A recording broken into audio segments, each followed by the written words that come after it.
game audio going.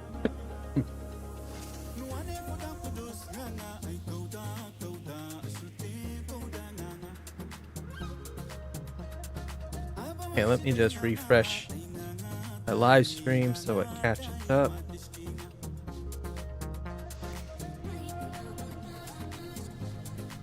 Probably me.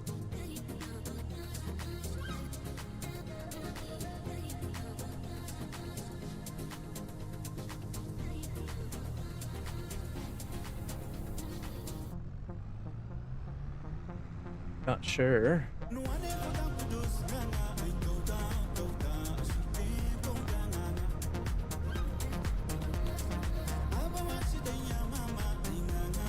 Might have to turn up the game sound a bit. Nope. It's coming through the live stream just fine. So, alright. That's all that matters.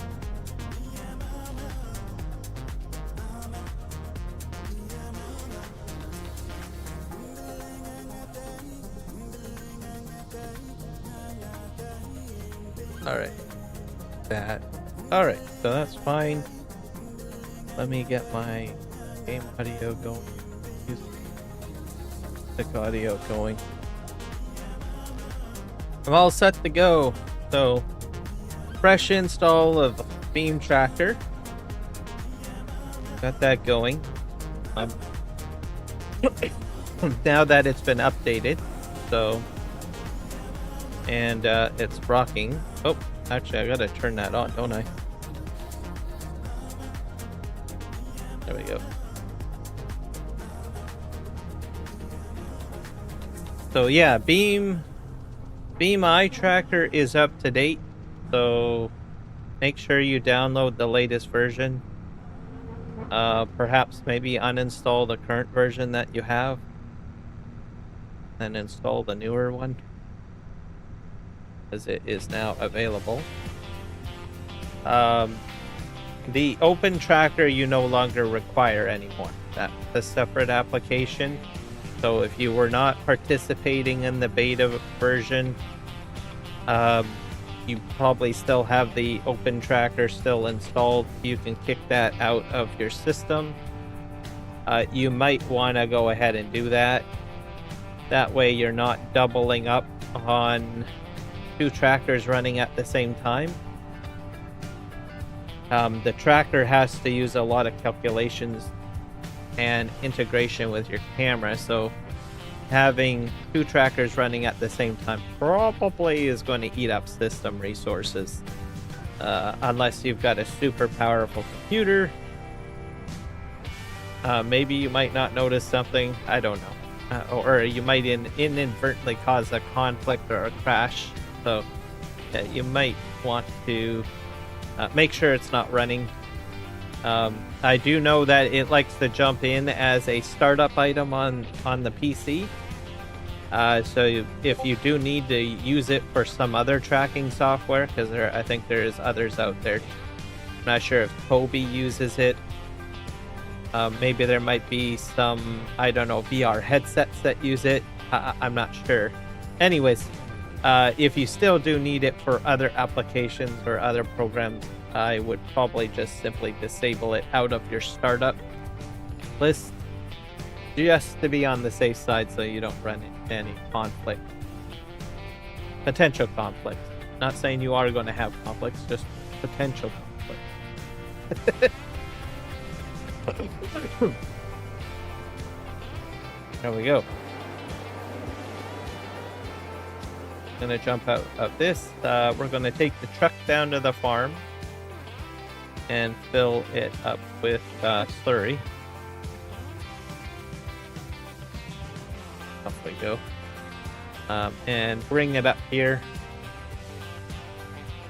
I got about 30,000 liters of slurry, so I figure I might as well bring it up here so that it's in the storage in case I need it. So we'll see what happens. Let me think. I don't know if I have precision farming enabled. That's another thing I forgot to check. Apparently I inadvertently uninstalled precision farming off the map. don't know how or what I did. I know that I was trying to clean out some of the mods that I had, so I may have inadvertently uninstalled it. So I think it's back on the map. I didn't check if I checkmarked it or not. I loaded, but oh well, I'm not too worried. I'll just have to make sure that I re-enable it the next time I load up the game or I restart the game, what have you. Oh, that's interesting. I can cover my face a bit with my hand. Tracker still sort of keeps me straight.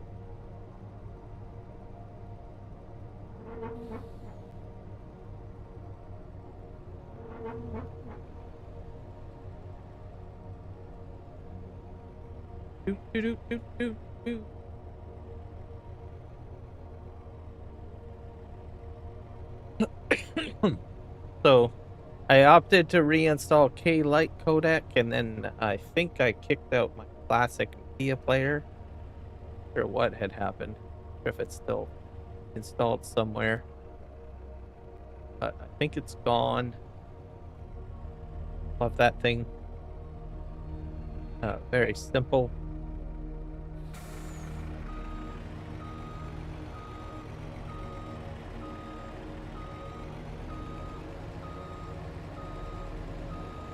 So I'm using a different version of the media player.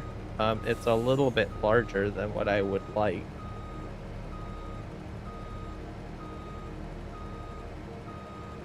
So I'm not sure how long I'll keep it. 34,000. Here's. I did have Winamp at one point, but I found that it conflicted with certain things, so I said, happy trails, goodbye, to that particular app.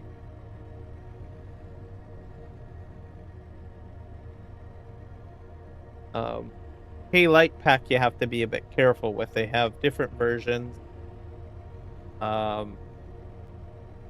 There's if you go with anything higher than the standard version, well, even I think with the standard version, kind of run into some problems. It has a ton of bells and whistles in it, probably a little bit more than what one would need, but you never know. There's different people that use it for different things in a professional way. But I have run into some issues with it. It will conflict with certain things that I use on my system. So I don't usually use the Mega Ultimate Pack. Just causes way too many issues or conflictions. But I use the standard pack usually. Or basic. Basic is good too.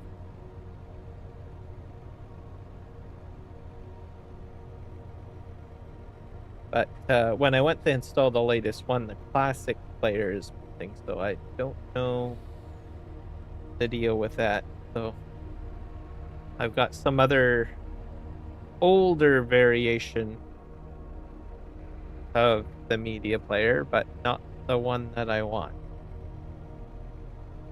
I like the one from like Windows XP, which is like super, actually maybe it's older than that. Probably Windows 98, I think, is probably the version that it is.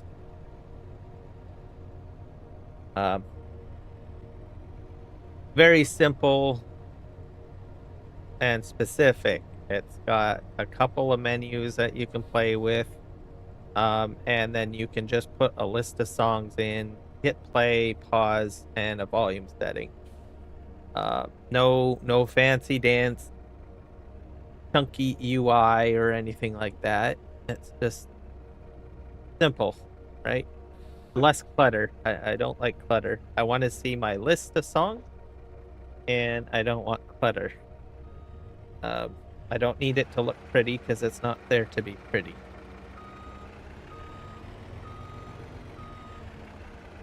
All right, go ahead and empty this out.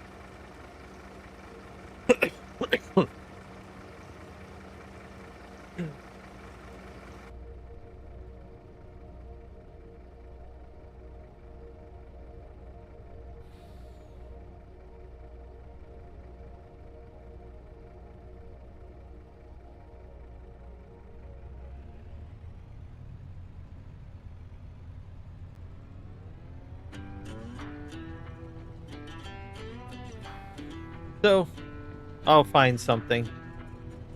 I always do.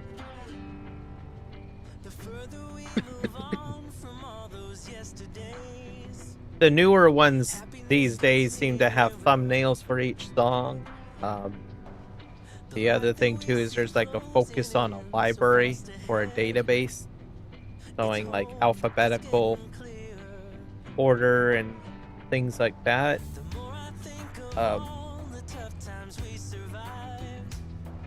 I'm not looking for a music catalog. I'm looking for basically a media player that's very simple and that I can just dump my music playlist in and hit play.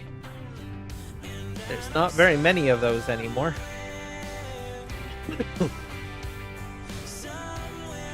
And the ones that do have that, they kind of like I said, make the interface more funky. Or you cannot resize the window very much, right? Like, I don't want a player that takes up like 50 acres of real estate on my monitor.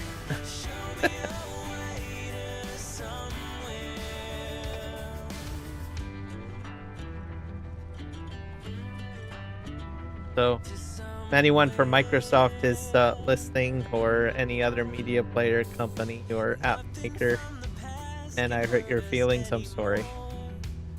Not really.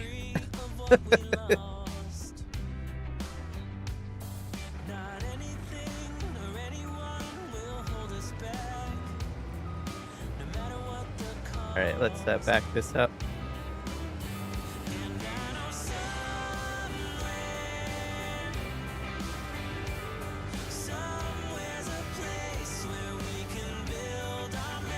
About 12,000 liters of slurry. Fantastic. Fill up. That's almost just over half a tank.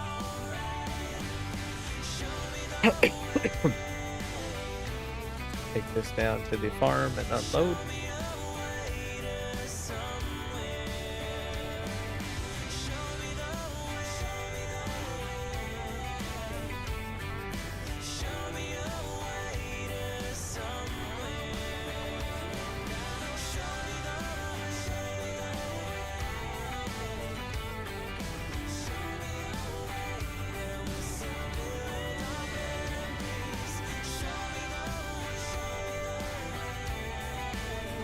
Alright, the bridge we go.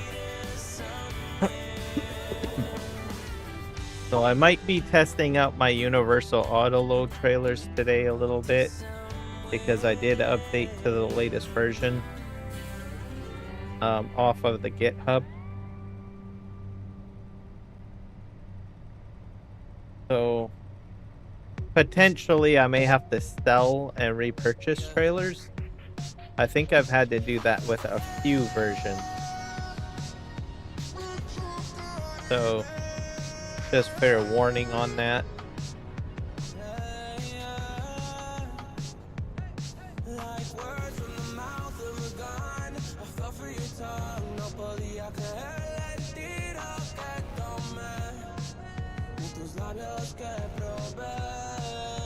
Alright, we're gonna head to the barn. So,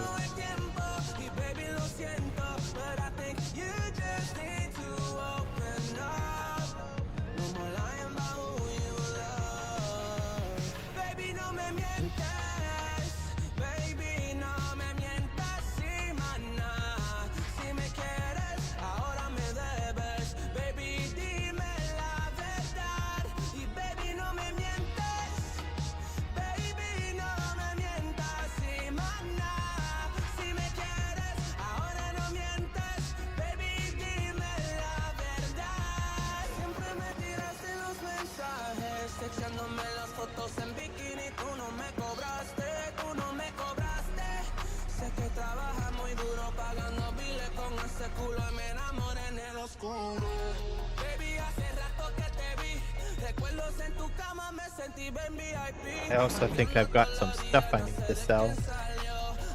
As an example, this trailer, for instance, I could probably sell. I think I need it in. Do I have a hitch on this truck?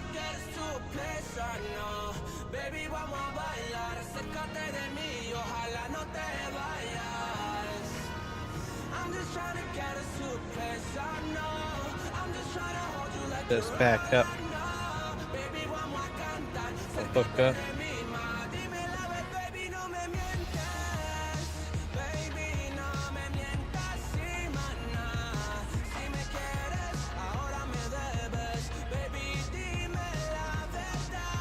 I don't think I can hook up. It's a fake trailer hitch. Yep, it won't hook up. Have to grab a tractor, I guess. Try to sell it. Where am I gonna park this? Probably over here.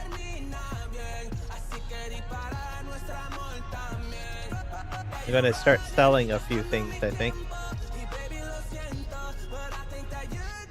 Mainly things that I don't really use that much.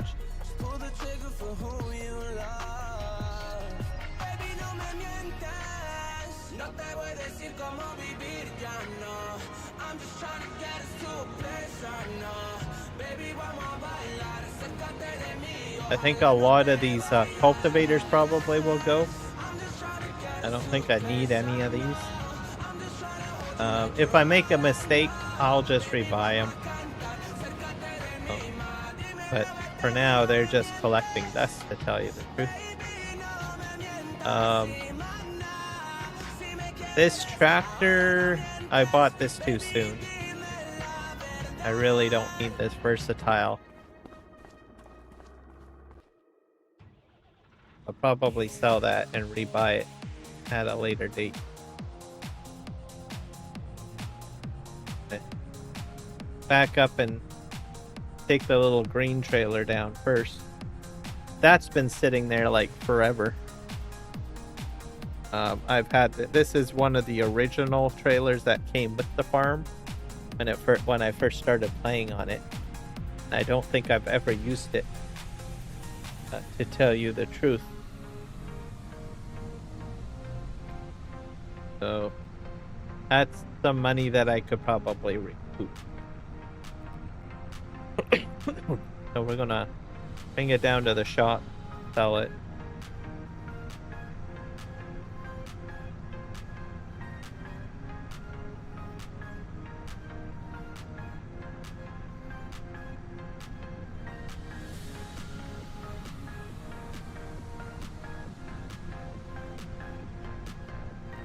And then I'll have more space to put equipment or park equipment. As you notice there, I probably have like a very large parking lot. And I can recoup more of my space by parking some of the stuff underneath the alcove if I want. So we'll take care of that, get that done.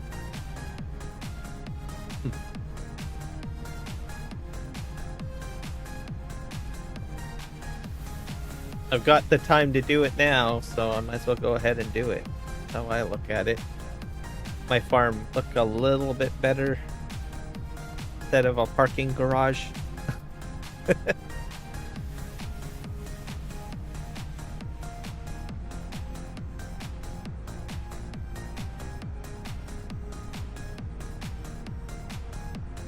And like I said, some of the equipment that I'll be selling, I may end up rebuying again later.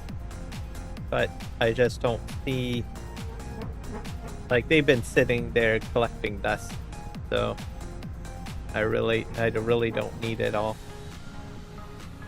So, I figure I might as well get rid of it. The other thing I need to get rid of is this thing. Some sort of forklift with it or something. Evidently purchased it.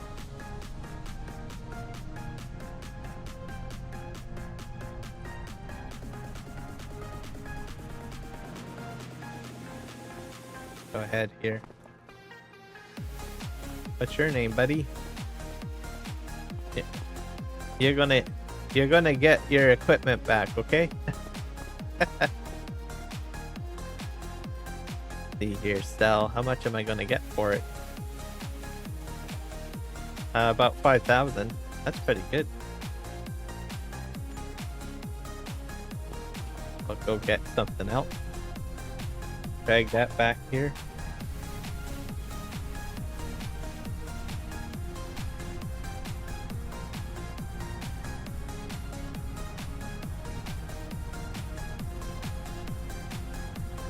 Here's some more light.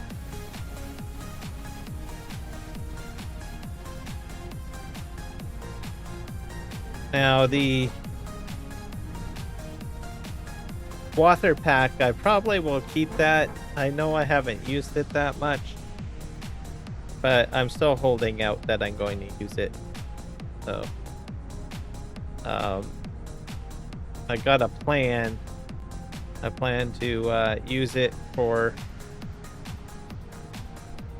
cutting down the straw swaths, and then going in with the next pack to pick it up. I have a mod for that, but lately I've been planting like corn, and I've been planting, what else have I been planting? Sunflower seeds, I think I did. So crops that don't really require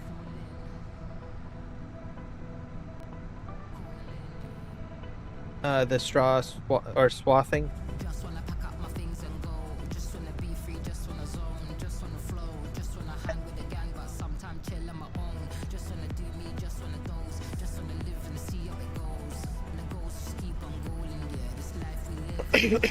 So we'll see what happens, I guess, when we get there.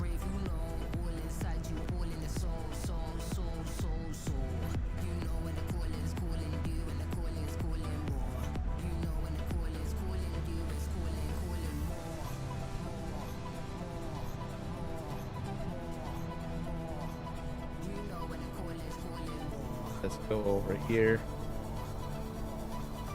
I guess we're taking that. That's a weeder, I think.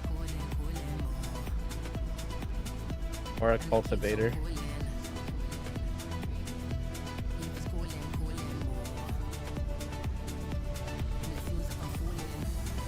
It's got seeds in it too. Alright, well we're gonna... It's a seeder. Gonna just unload the seeder here, I guess.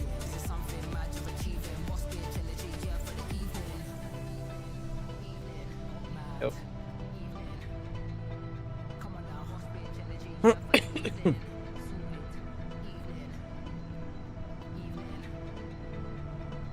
I will just simply move that with the forklift later, I guess.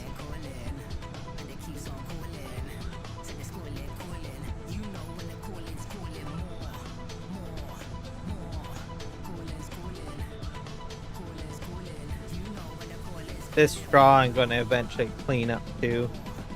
This stuff here I can't clean up because it's on the other property, but do what I can.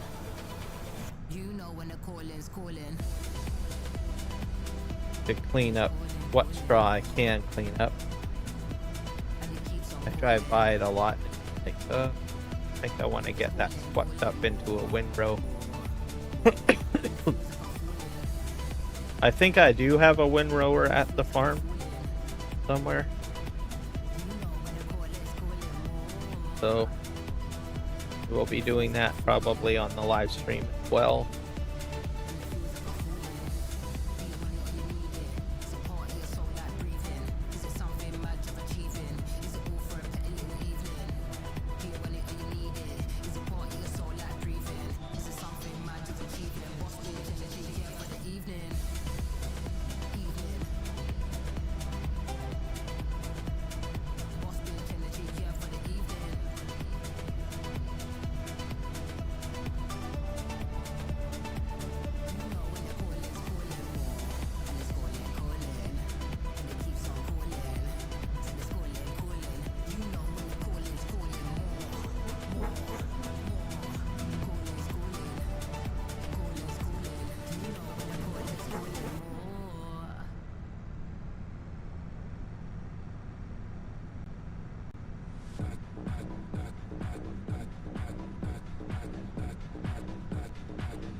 I'll figure out how to get that moved later, I guess. I probably... Actually, you know what? I'll super strength it.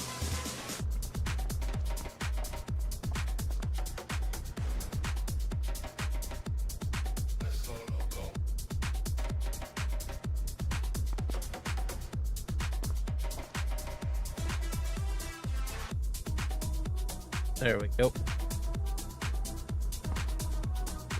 Over here. I've already got one. So I accidentally bought two. So that's 137,000. That's a lot of money recoup. This is 145,000. That's another big chunk of money recoup. So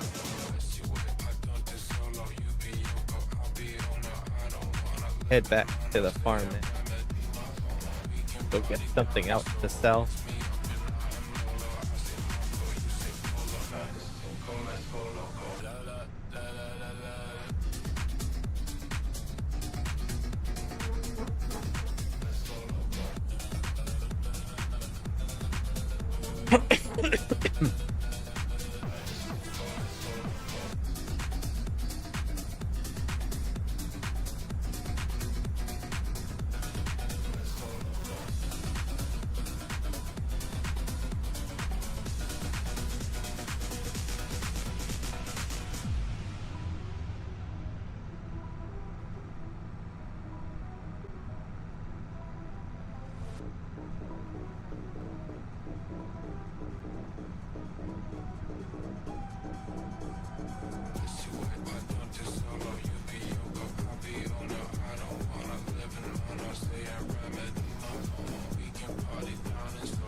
Alright.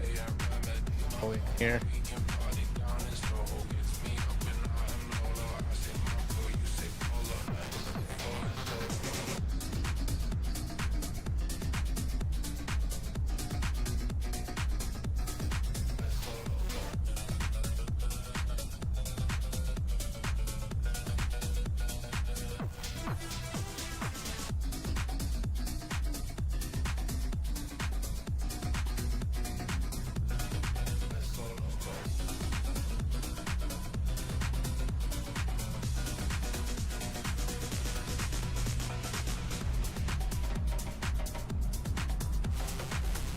This is definitely a cultivator. I wonder how much what I'll get for this thing.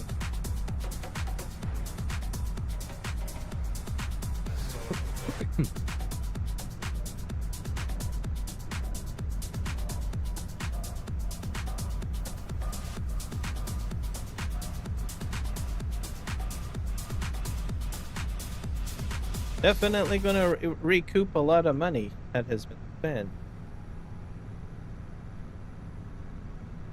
It'll be a swap out now.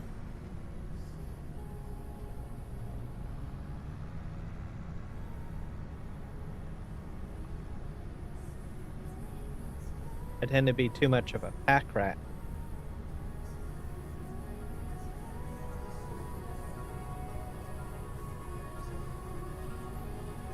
But I'm doing it now because I've got time to do it.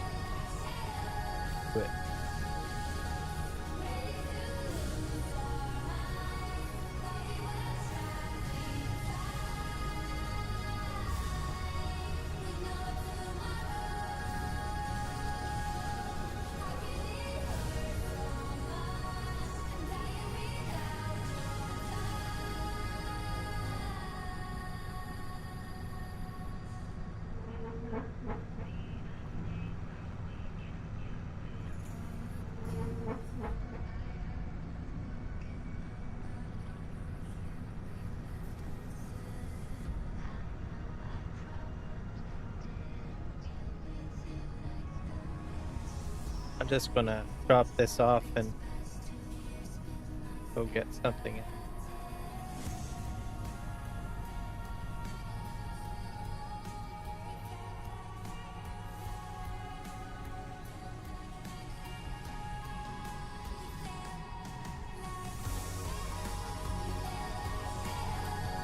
There we go. Oh, I can fit like more than one item on that pad, so I'll put 2 pieces of equipment in there and sell.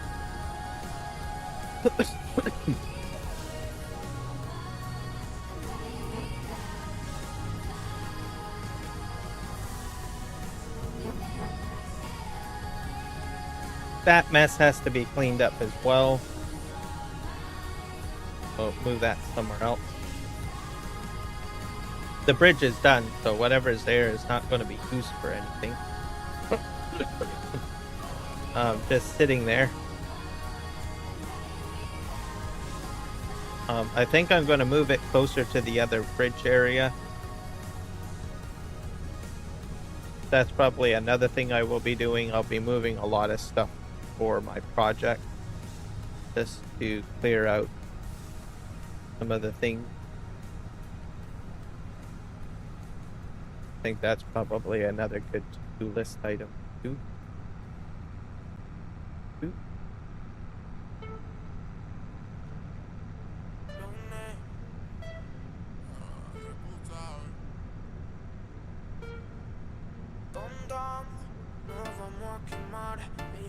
So a lot of I guess spring preparation, I guess, is what I'm doing.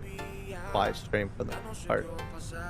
Getting stuff sold, cleaning up, I guess, the farm.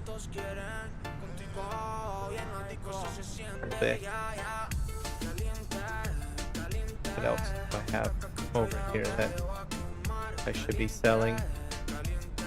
Have another cultivator. The rock collector I'm going to keep.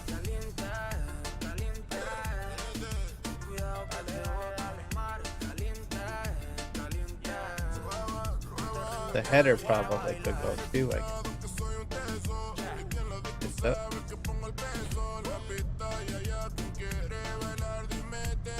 I'm gonna just swing around this way just to see if there's anything out of the ordinary that I might sell.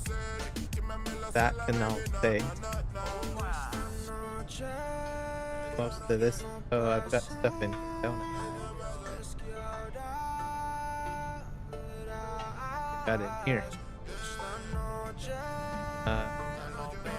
Okay. That I still have to keep, I guess. For planting. Yeah.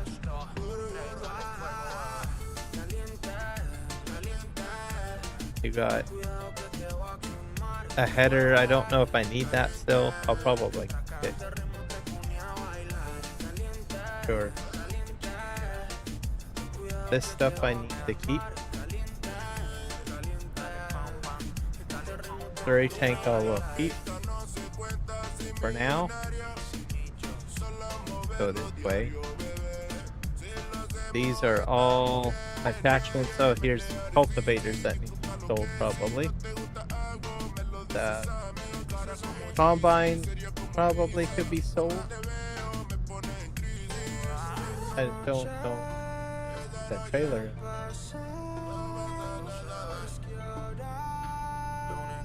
Okay. I've got 2 cultivators over here.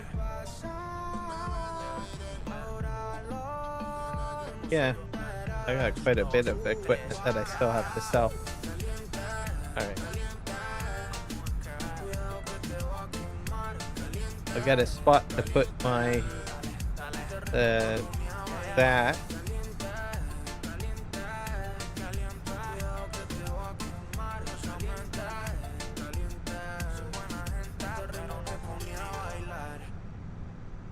And I do have a windrower, a large one.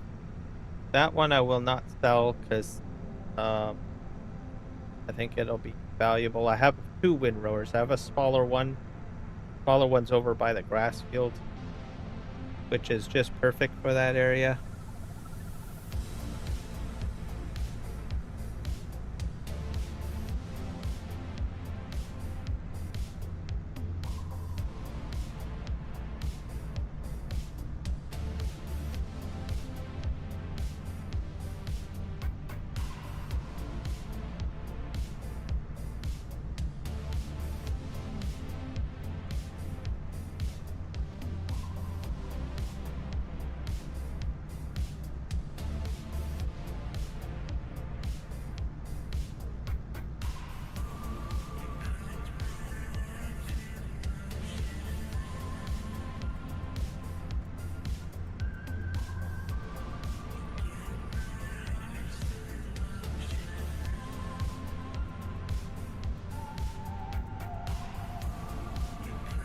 So yeah, I guess that's what I think that's the plan for me today.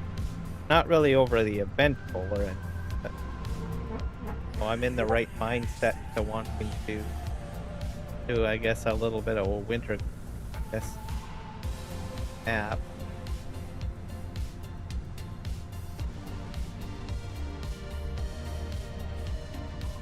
Scoop this in.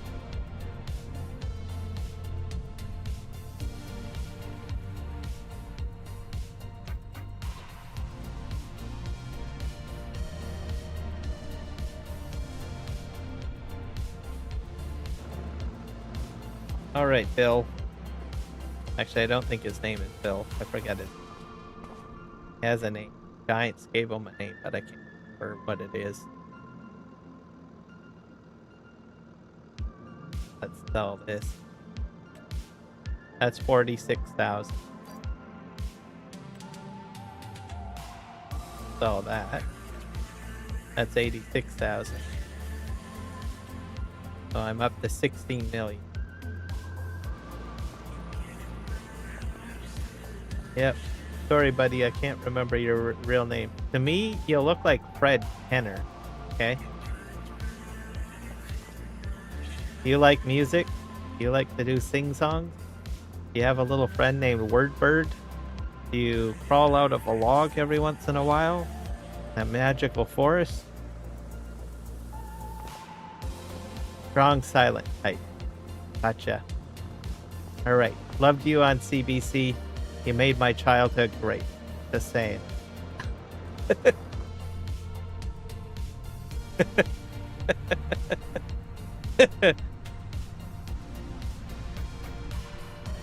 If you guys don't know who Fred Penner is, look it up online. Do a YouTube search for Fred Penner. And, or even a Google search for Fred Penner. And maybe you'll see kind of what I'm talking about. So in Canada, we have like basically, when I was growing up, we had like shows for kids, right? And well, we grew up with a few of them. There was Sharon, Lois, and Bran, Fred Penner, Mr. Dress Up, Today's Special. Those are the ones that I can remember. And we had Sesame Street as well. Those were the ones. And they're basically children. Most of them are children entertainers. So we would see them on TV. Now I am originally from Ontario. A lot of them actually went to local schools in Ontario. I don't know if they traveled the country and went to local schools in other provinces and stuff, but I remember going to school and we had a few of the actors from these shows go on stage and perform, stuff like that.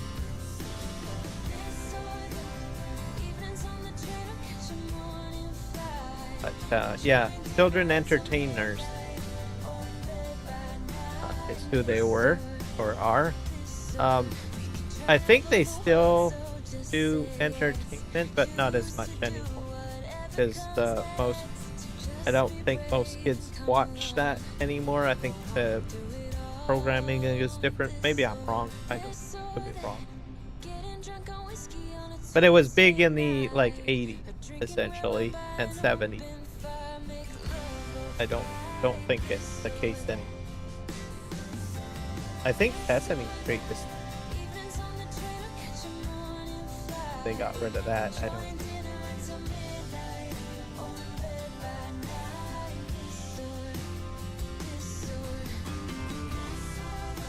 Let's take this out of here.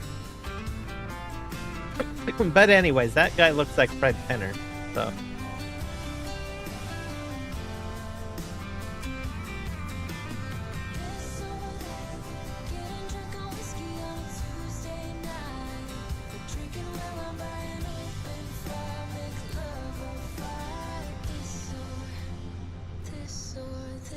Um, and on occasion, I guess I did watch a little bit of Mr. Rogers, a little bit,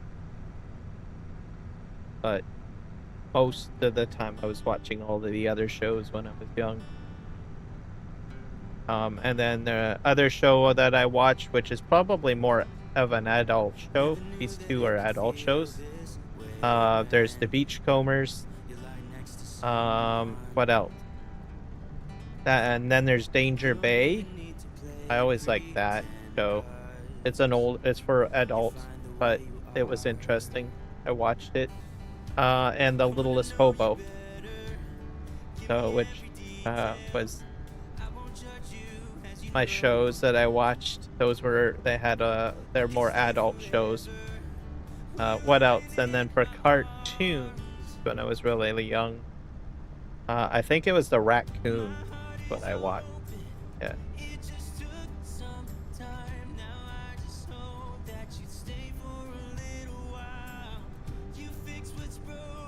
And then I started getting into more sci-fi stuff, I think, when I was like maybe 5 or 6 years of age, I guess. Oops, I went wrong. So I started watching like Transformers Generation 1, G.I. Joe, that kind of stuff.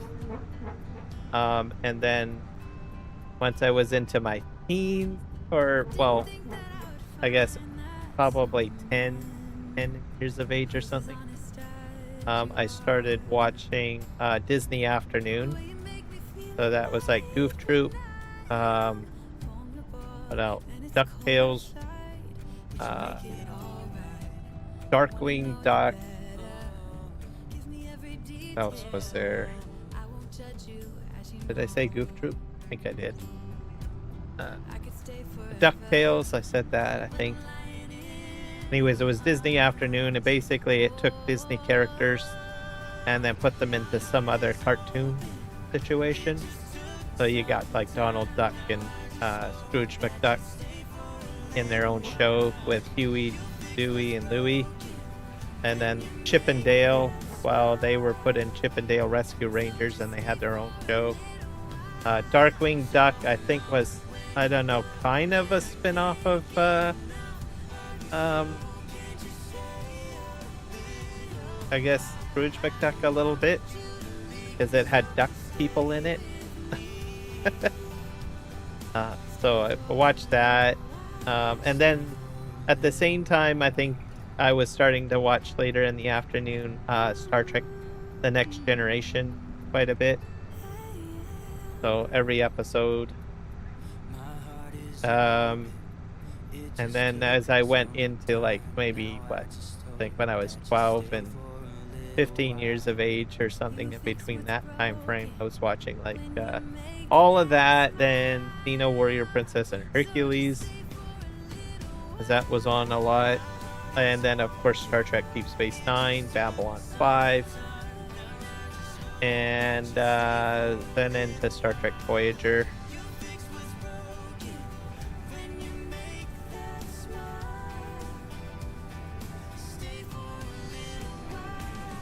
I think in my late teens, I probably didn't watch a lot of most of what I outlined. I was more focused on sci-fi at that time. So a lot of Star Trek. And there was a lot of other, I don't know, sci-fi shows out there. I think there was like Mutant X and some of the X-Men stuff. Oh, and I did watch Fox X-Men as well.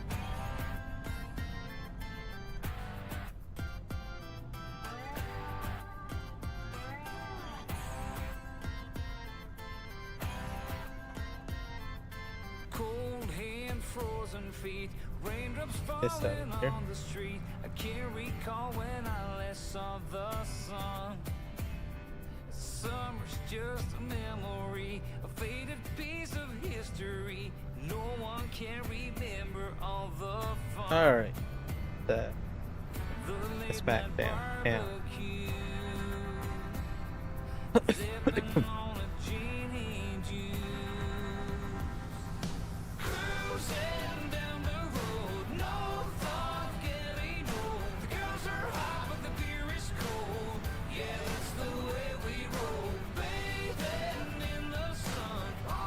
So those were a lot of the shows that I watched growing up, I guess.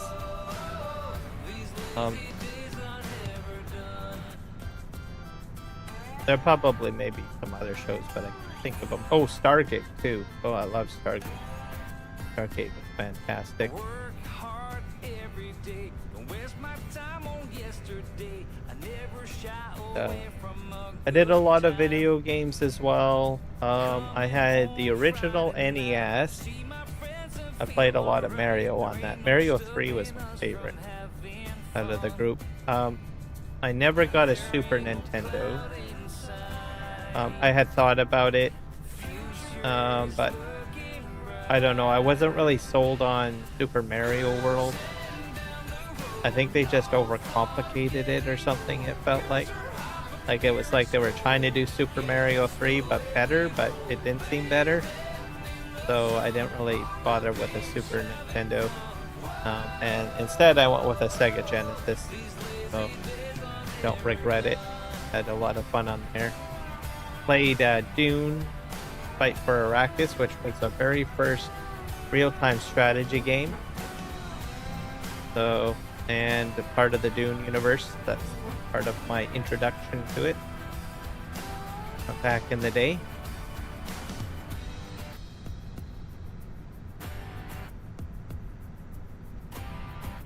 Of course, Sonic the Hedgehog had that in Buddy Tales.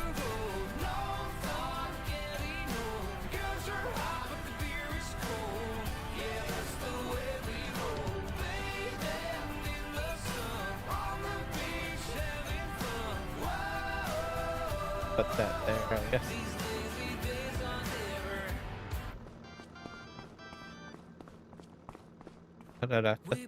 Well, hello there. Oh, it's Walter. That's your name. Sorry. I guess you're not Fred Penner. Sorry. I guess I could have clicked on it before. Name's Walter.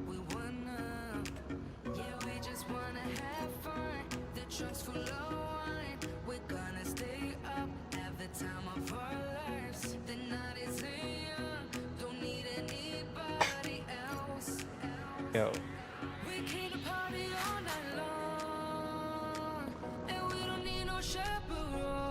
Alright, let's head back up to the farm.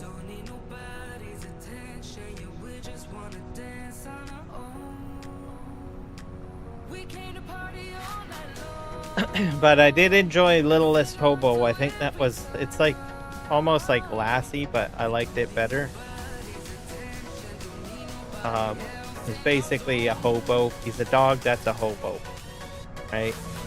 So what he does is he's on his journey, he travels around, and he'll stop off in a town, right? He'll find someone that needs help, and he'll either rescue them or save them or something like that. And then, they say, oh, well, we're gonna, the humans in the show always want to adopt him. Oh, well, we'll keep you around or whatever, right? But then at the end of the show, he always leaves, right? And he moves on, right? Which is part of the theme song too, right? Just keeps on moving on to make a new friend, right? So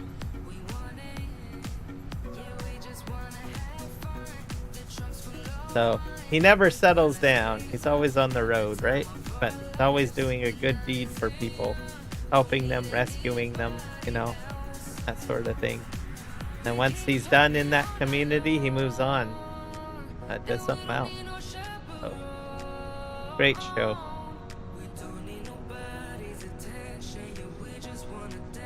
And then Danger Bay, enjoyed that. That, I don't know, filmed in British Columbia, where I live right now.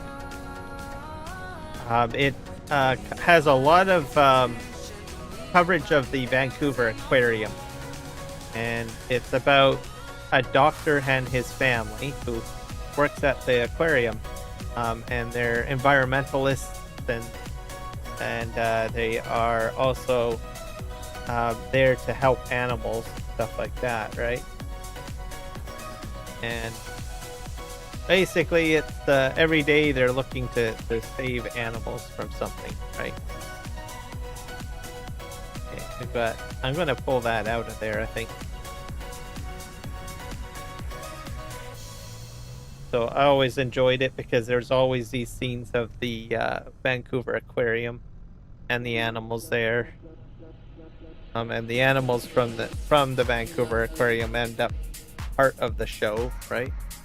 Featured in whatever the story may. Oh, yeah, good.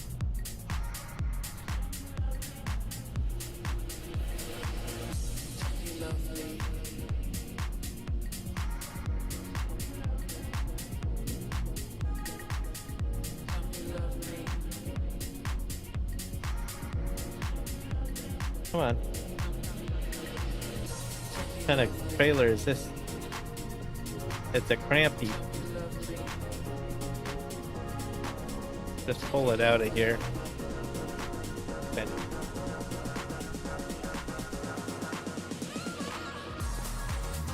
Oh, it's a huge one. It's probably a high lift, isn't it?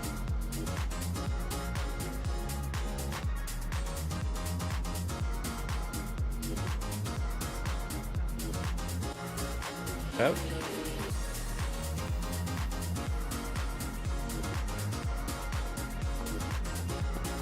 Might be a high lift. Hard to say. I got an idea. Just fill this up with a little bit of material. Find out. What kind of trailer it is.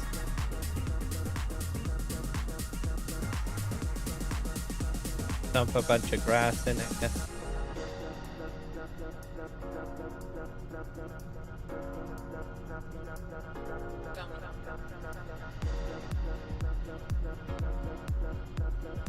That holds about 56,000. Up to 30 already. 40, 44. Go ahead and dump this back in. Probably a high lift. If it is, I'll probably sell it.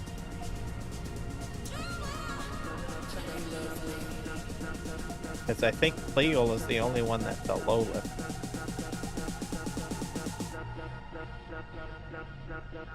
What happened here? Oh. Nope. It is not a high lift. Okay, well. Actually the only problem is that the piece at the back lifts pretty high. I think that's one of the problems I had.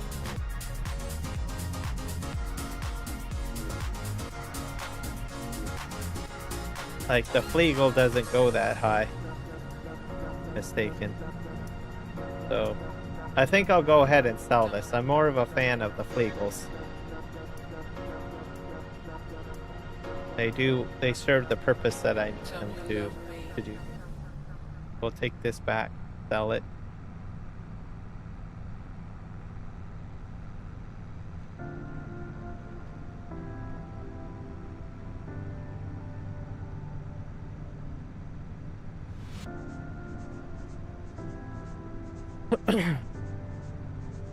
I'll probably get quite a bit of money for this trailer, I would think.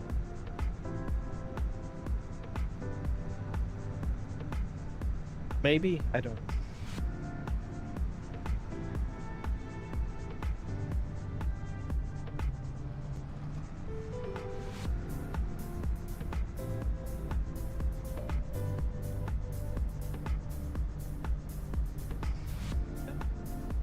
Da da da da.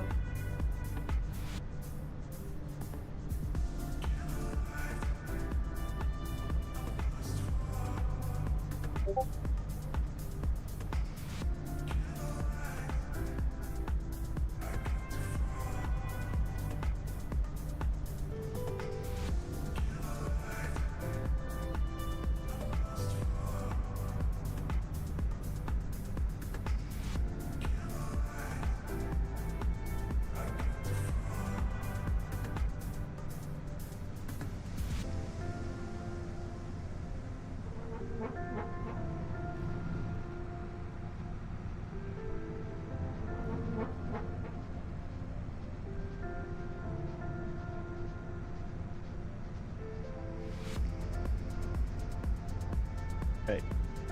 Turn here. So there's Walter.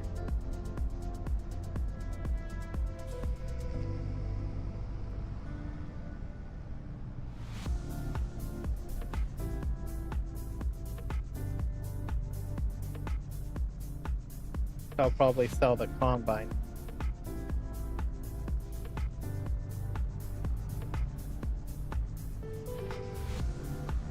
Sell that. Selling a think. Oh.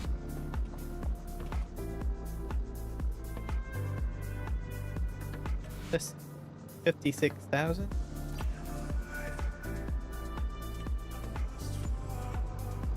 Combine,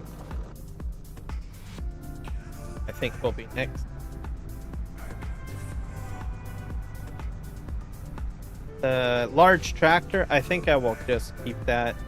I have a feeling I will put it to work at some point.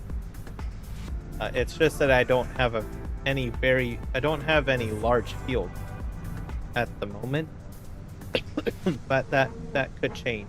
So. At some point, I want to like buy like a seed hawk and go with a large feeder. But at the moment, I only have small fields, so it's impractical to do it. So I have smaller tractors that I use, or large tractors that are a reasonable size. I don't know. So we'll see. But I'll keep it for now.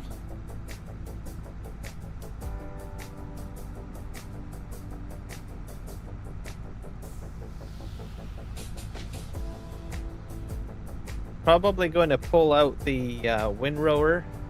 I'll just take care of the windrowing because it's next right now. And then I will take the combine down with that one header. Try to sell that off, I guess, for both of those off. That'll be the plan.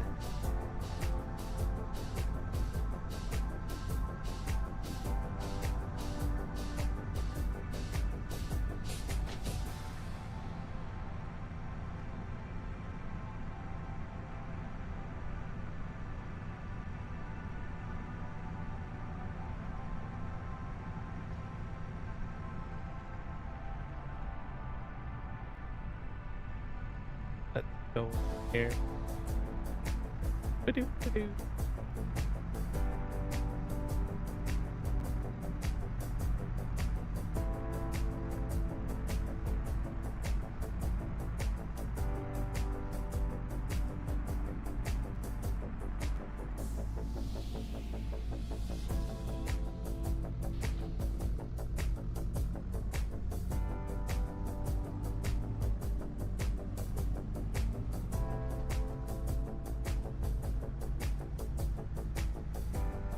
Back this way.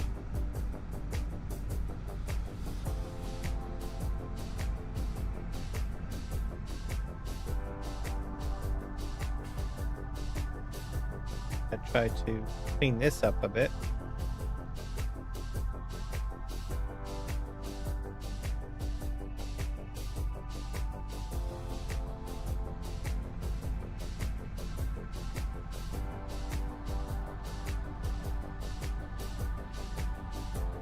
Bit better.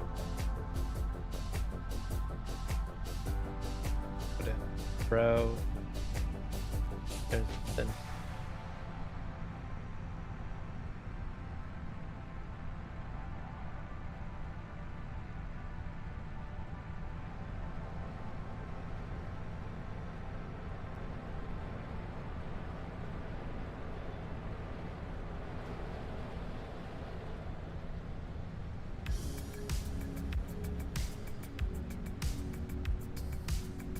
all sweeped up.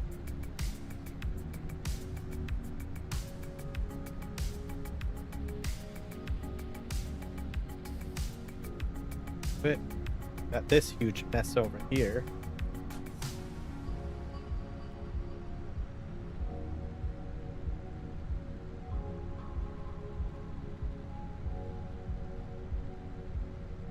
Gonna go all the way to the end and my way back this way.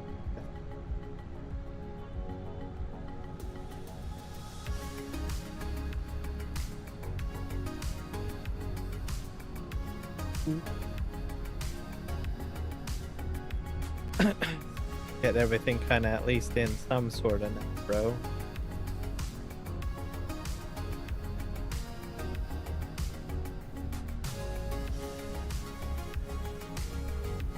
Fantastic.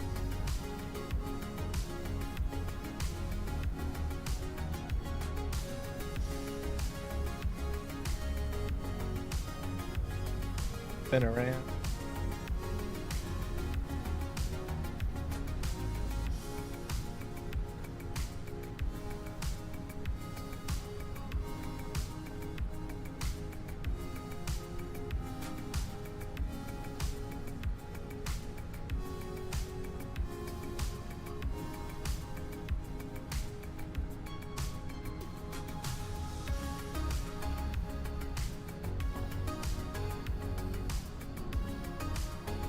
I'm gonna make a left in front of the house. Follow the field edge and go all the way straight to the east, I guess. Probably what I'm gonna do.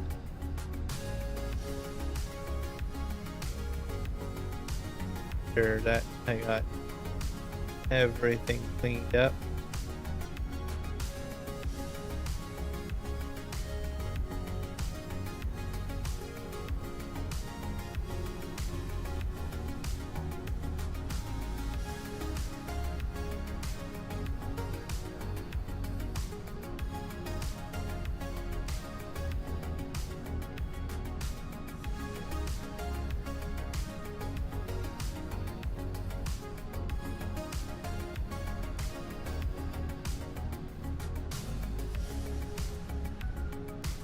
Get all this straw kind of lined up in a row.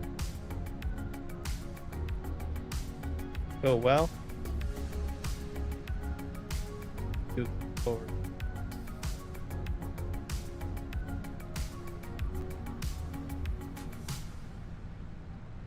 Fantastic.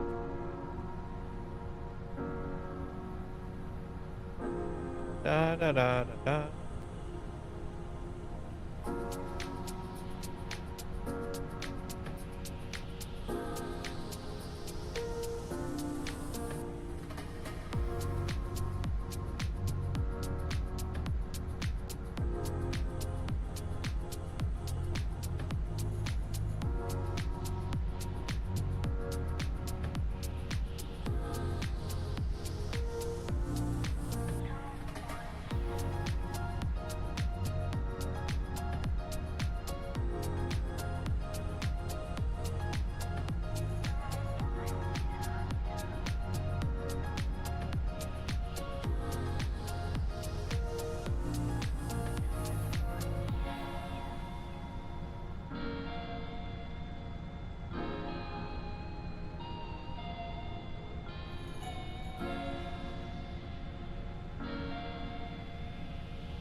Clean this side up too, I guess.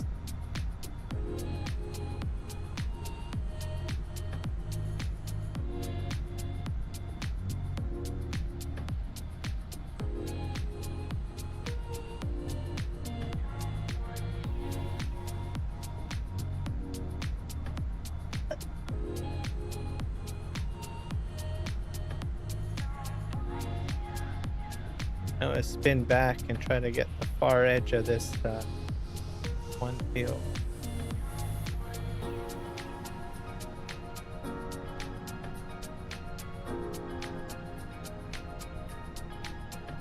Do this again, and then the edge of the sugarcane field, I'll see if I can sweep it up a bit.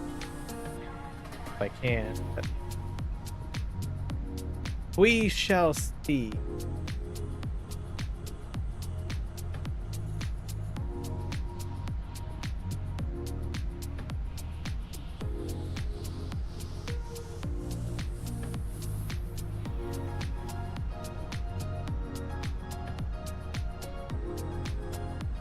most of this here.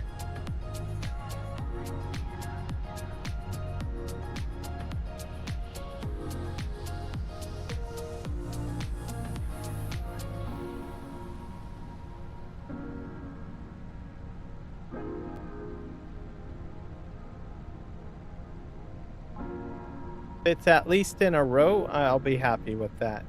At some point, I will probably bring my pickup wagon over here and pick this up off the ground.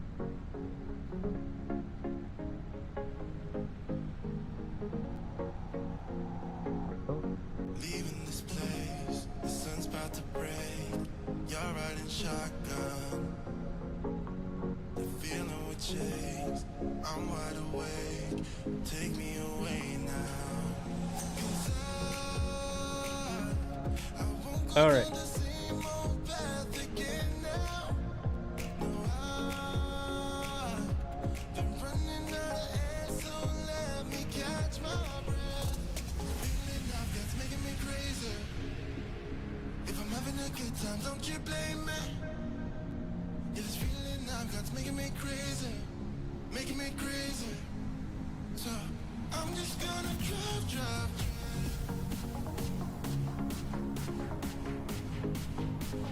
I'm just gonna drive.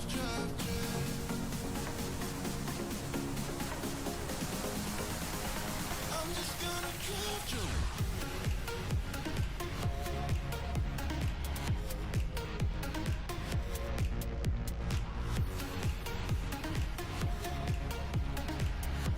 There, that should do it. I'm just gonna drive.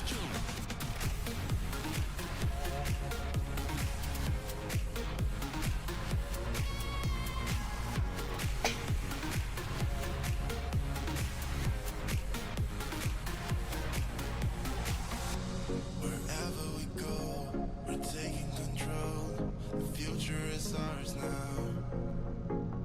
The road never ends. It's me and my friends. These are the good times. And I'm feeling like I could go on forever. And I've been running out of air, so let me catch my Go ahead and park this. making me crazy. If I'm having a good time, don't you blame me. There is one thing that I want to try though. I'm not sure if I have to roll. I feel. See if I have to do anything here.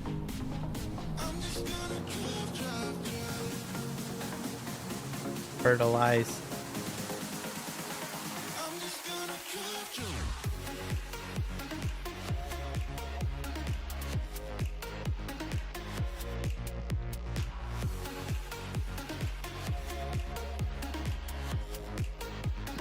I'm just gonna drive you.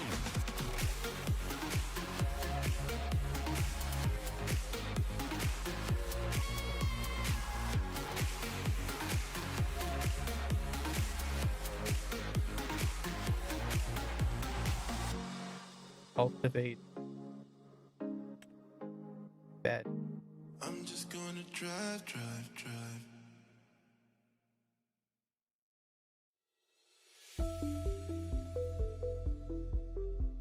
Use them.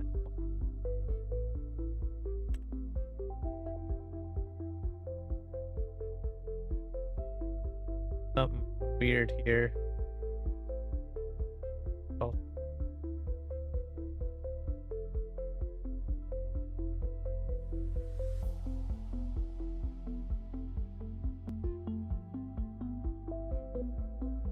I know what it is. So I did the next at with this field, and this field. But then I ran out. So then I had to switch to manure. So this is manure spread.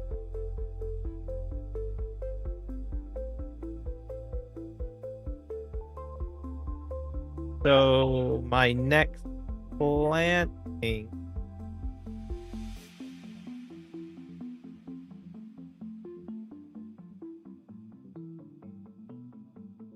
should fix it, with my I think. Kind of weird. Okay, what was I doing? Oh. Take a look. Go park this.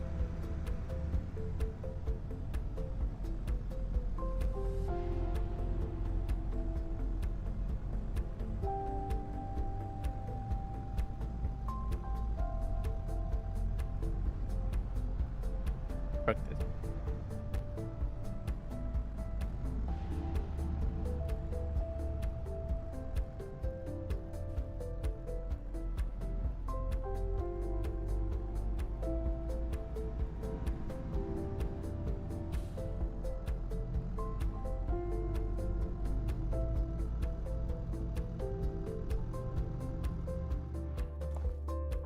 All right, now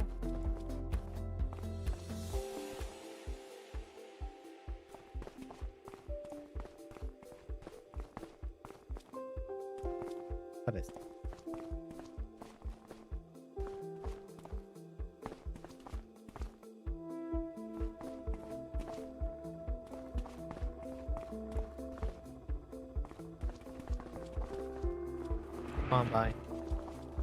Combine, wait.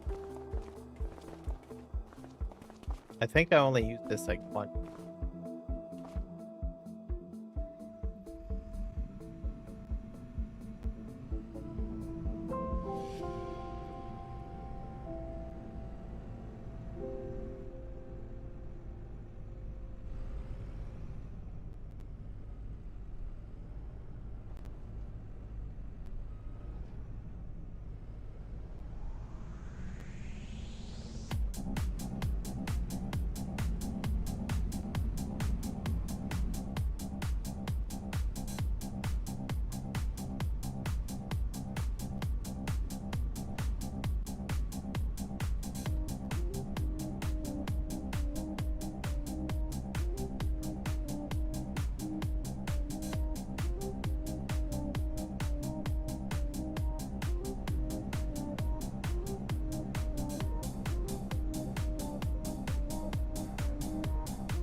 Take this to the shop.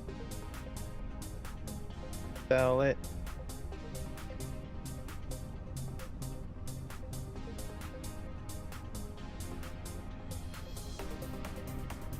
Be good to go.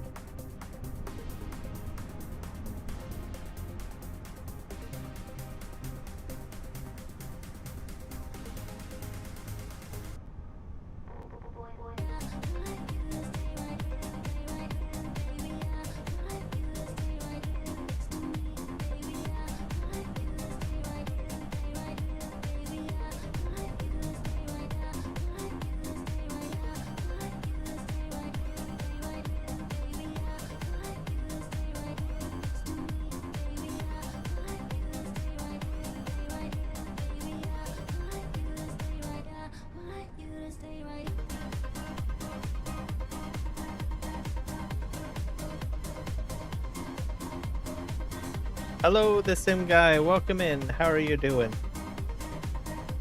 Welcome to the live stream.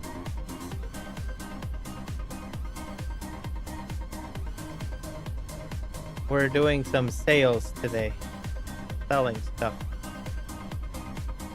I got a lot of equipment on my farm that I don't use. Nope, I haven't crashed yet. So I guess I'm doing fairly well in that department. Probably going to go. I don't think I can make it over the bridge with this. I go to the ferry, I think. Ah, that's good to hear.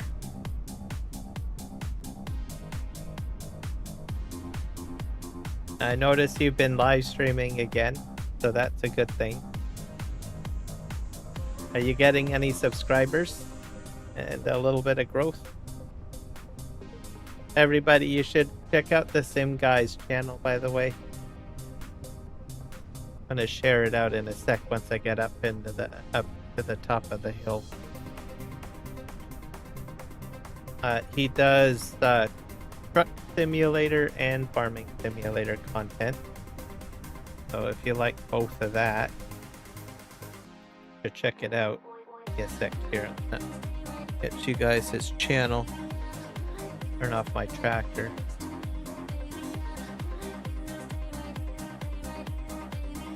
If I can get you in here.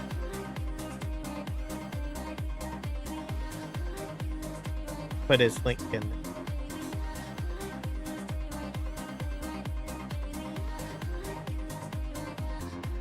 Yeah, so he's at 81 subscribers, guys. So let's try to get him more people. He does farming simulator and ETS, European Truck Simulator. So you need simulation. Well, he's your guy. I mean, he is the sim guy after all. So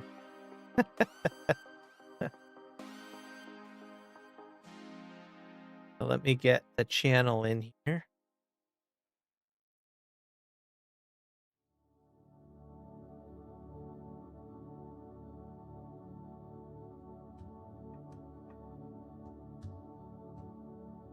There you go. Yeah, he is 19 away from the big 100. So certainly there's got to be at least about 19 people that can shoot him a sub. He's been with my community for an extremely long time. Probably maybe one of my first big fans on my channel, I would say. Yeah, it's probably safe to say that. So he's been here way in the beginning, even before Nick Kelly. So this guy's like the OG on my channel. So we should give him applause for that, and also reward him with subscriptions to make his day and get it all the way up to 100. So you guys could do that. That would be fantastic. And he's from the UK, just to give you guys a little bit of idea of where he's from in the world. Yeah, you've been with me since the start. We have also done some live streams together on occasion, especially in FS22. We did that quite a few times. He's joined me on the Chilliwack map, Bear Mountain. I've joined you on a few different maps. I think one of them was an American map or 2 American maps. We've done definitely our annual New Year's live stream as well. So, yep, we've been together for quite some time.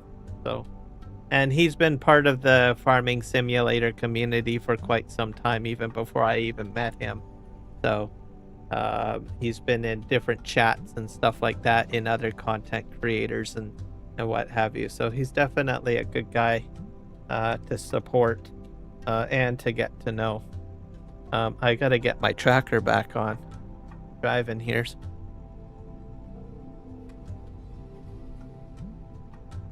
So yeah, if you guys could do me a favor, just subscribe to his channel. Let's see if we can get him to 100. I'm pretty sure that will make his day, right? Okay, where am I going? I think I'm going this way. Me.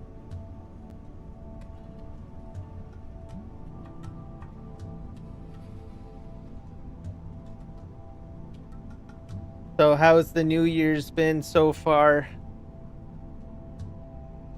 Hopefully everything has been good, and everything with your neck of the woods doing good. How's the weather in the UK, by the way? We've been getting some very warm weather this winter. where I am.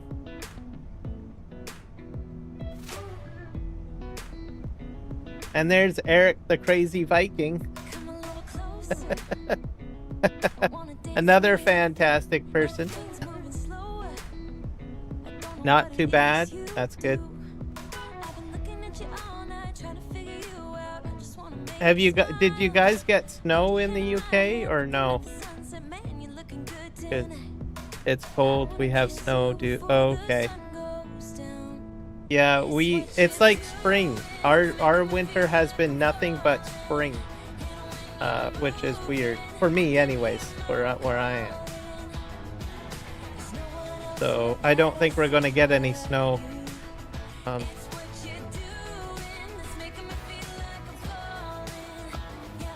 I am a little concerned because it might mean that we might have a bit of a dry summer. And that's not good.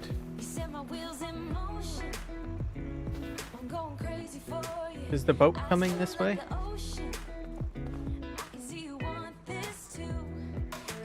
Yep, the boat's coming.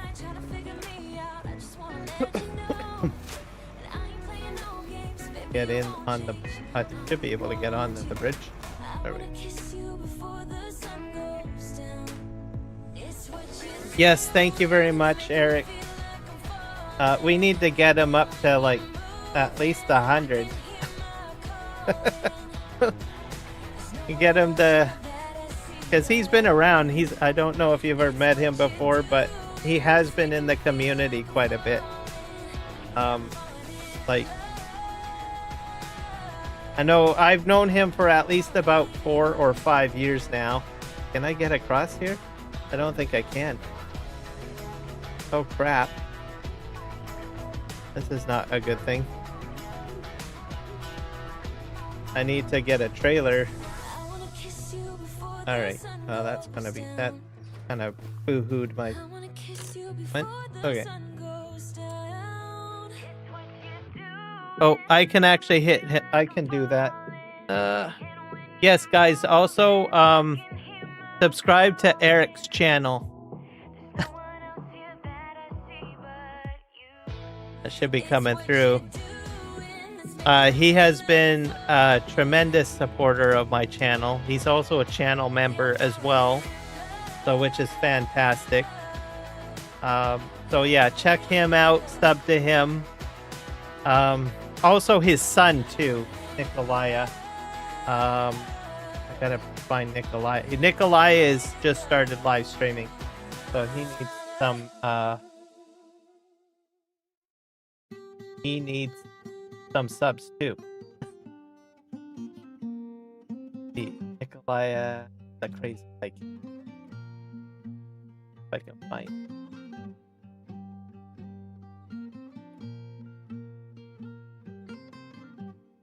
Fine.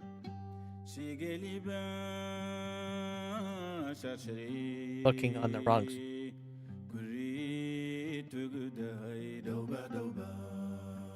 Actually, you know what? I probably have it. Oh, don't have the history list on my chat. Doesn't run for very long.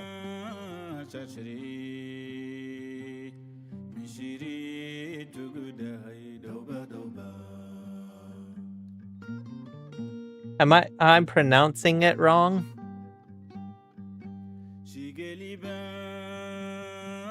Nicolay? Oh god, I feel bad now. I'm gonna butcher his name. Know it. Ah, god. Okay. I feel bad now.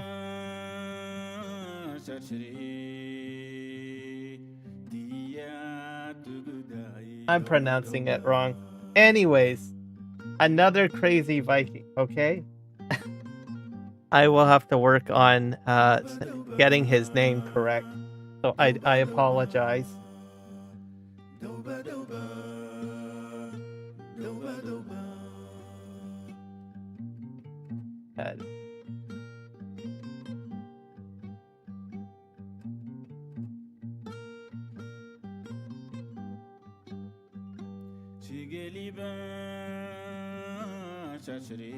Perfect. There we go. there's the channel. So give him some subs. He's at 182 subscribers. So let's give him also some subscriptions to get him on his way, especially up to 500, because the 500 mark is like a milestone for YouTube. All right, man, I feel bad now. Okay. Anyways, I have good intentions, so that's all that matters. I will learn the name. Okay. I need a trailer, guys. I need a trailer.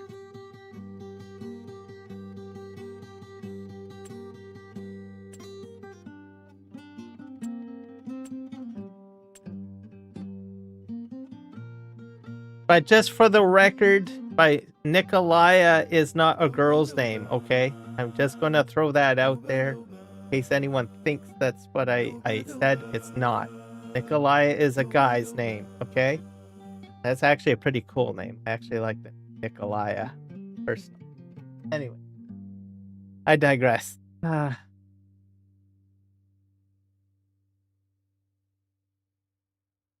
Oh, Discord voice chat. I suppose so. Yeah, that would probably work. Somewhere in here. See if I can get it. I have a voice channel, don't I? I'm gonna feel bad. I need to learn this now because I feel bad now. I think I have a voice channel, don't I? I have a lobby. Go in there. There. I'm gonna turn my music off too. No need to feel bad, dude. Okay. You almost had it in the end. I almost had it? Okay. Well, how do you say it then? Oh. You had it almost. Almost? Okay, so it is like Nikolaya close? Hello? Oh, I need to get my... How about this? Oh, crap. I've got to get my... Can't hear you. One sec here. My audio is all goofy. Hello? Hello? Hello? Hello? Hello, hello, hello? Why is my... Hello? Not working. I need to program something for this. Let's try... Mic in? There. You can hear me now, right? You can hear me now? Hello? I'm breathing now. I think it's working now. Sounds like it, because I can hear you now. Okay. Yeah, Discord completely resets my my microphone settings every time I open it up. So That explains it. You got it right one time. I'm happy about that though. So it should be easy. It's not Nikolaya, it's Nikolai. okay, so I don't have to say the Nikolai. At the end, because that sounds like you're trying to make him into a girl. Really? Yeah. Oh, okay. Especially if you're in here in Norway, so yeah. Okay. Well, I feel bad. In North America, it's a guy's name to say Nikolaya. So, Well, anyways. you guys have Jeremiah, Nikolai, and all kinds of names over there, so. Yeah, very true. Okay, so it's Nikolai. Yes. Okay. It's that easy. That's very You easy. got it. Not complicated at all. Okay. Nope. Okay, I feel much better, and I feel bad. So if I might have I know he jumped into my live stream. I think a couple of Trust days. me, he doesn't care that much and get offended because he knows not everyone knows how to pronounce his name correctly. Or Okay. that's the same with me over here. Like my real name is Eric Michael. and people can't say Michael for the life of me. It's like Mikhail or Mikael or something like that. It's like they always have to pronounce it so weird. Well, you won't have any problems from me with that. I know how to say Michael. Yeah, but I use Eric, so Yeah, Eric's is a little bit easier. I do understand Michael because I know some people, like we have Quebec, the French will say Michel, right? Which is kind of don't call me Michelle, then I'll have a hissy fit. exactly. But there's that overlap confusion, so I can understand what you're talking about on that one. But yeah, you won't have problems with me saying Michael. Um, and then now I know how to say Nikolai's name now, so I shouldn't be able to get that all butchered up anymore. So I'm happy Yeah. about that. More important to front him a little bit more and it's front my channel because yeah, there. Yeah. He's not. So, but I never like people shouting out my channel anyway, so that is me. Oh, fair enough. I'm not doing it. I'm not doing YouTube for fame or getting rich or anything. So No, that's fair enough. Completely I'm doing understand. it for fun and enjoyment. And So that's how it should be. Um, I could have been monetized 8 times already, but I haven't. oh, you're not monetized? Some I didn't know that. no, I choose not to because I'm not doing it for the money. Hmm. Yeah, that makes sense. I'm monetized, but at the tier 1 level, I think, right now. So it's just super Yeah, chats. but again, there's the difference. I'm not in it for the money. You're trying to make your channel something Yeah, like be a job. That's a different thing. yeah, that's Like all definitely. these giveaways I've been doing, like the Trustmaster sets and all that.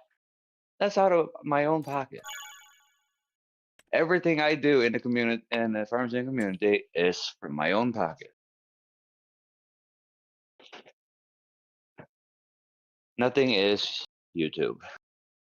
Yep, that's definitely true. It's hard to keep up to because it keeps on changing all the time. The rules and everything like that. It, it's Just it wait till just they change it again. That's gonna be fun. yeah. Well, yeah, they keep on changing it more and more. I don't. They make so many changes. It's hard to keep up these days with it all. So it's like, if someone super chats me or memberships me, hey, that's great. That's all that matters. For the time being. Um, it's just I don't know, just how it is, I guess. It's confusing. Normally is.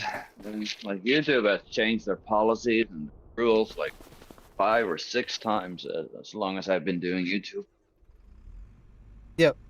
Um, the other thing, they don't really, not everything they tell you is changed too.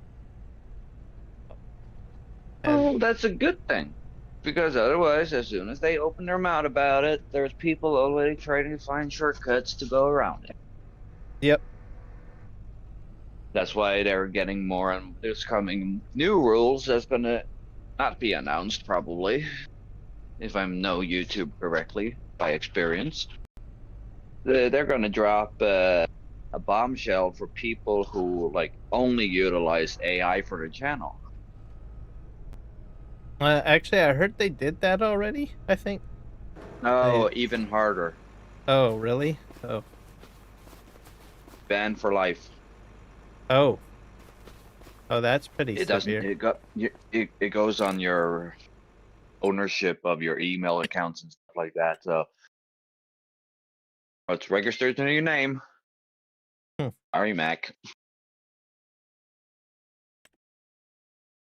Well, I'm glad that I never got into that whole AI circuit personally. Well, I'm I'm in the AI circuit, but for work and for streaming, but I have AI only for the music I make. I write lyrics myself. Now that's a lot better than I think. I think the problem. And have Suno AI to make the music. Yeah, and then you have it your ownership.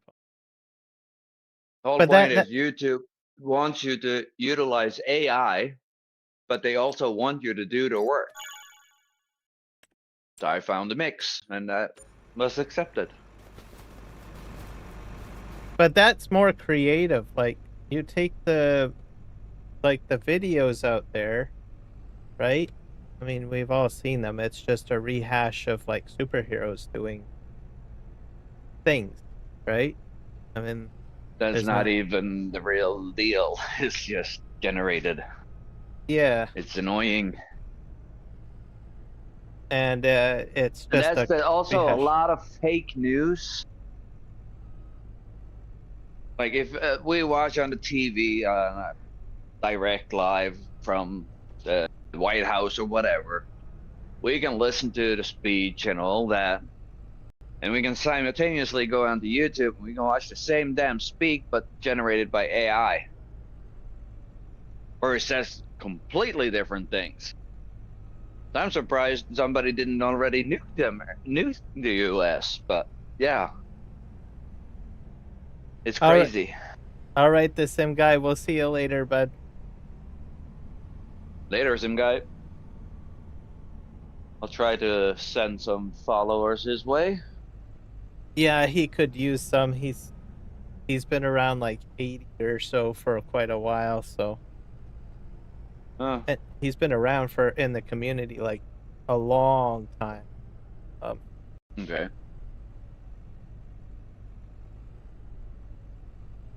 Well, anyway, I need to bounce. I got work to do, so.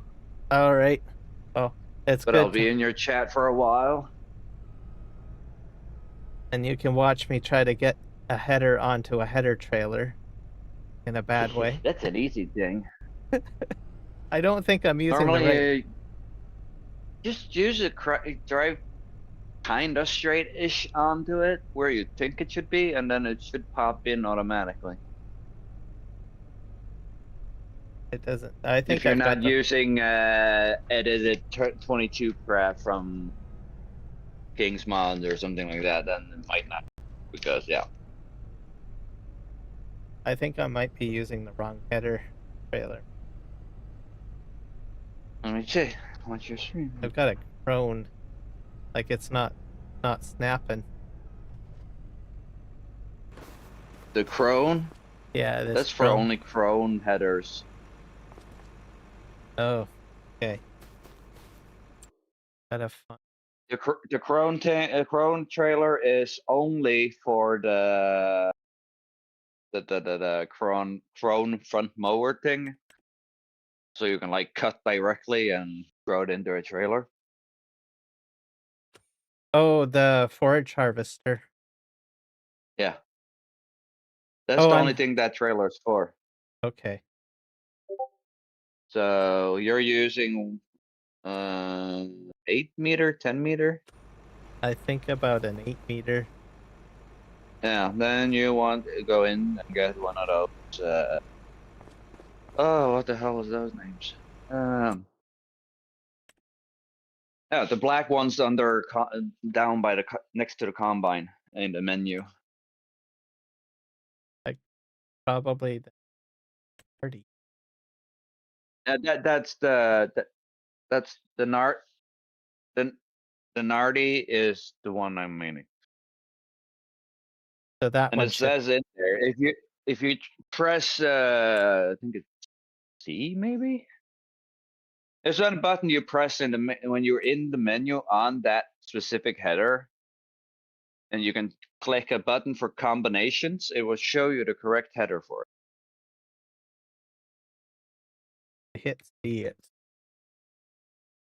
That's either C. I don't remember which one. I think it's C, but it's not. Maybe. But if you look down at below on your screen, there should be saying combinations or something. When you Nope. Yeah, the hit Nardi the works with it. store, yeah. Okay, so I'll use that. I got that combination when I went into the header area. That'll fix. I've got two.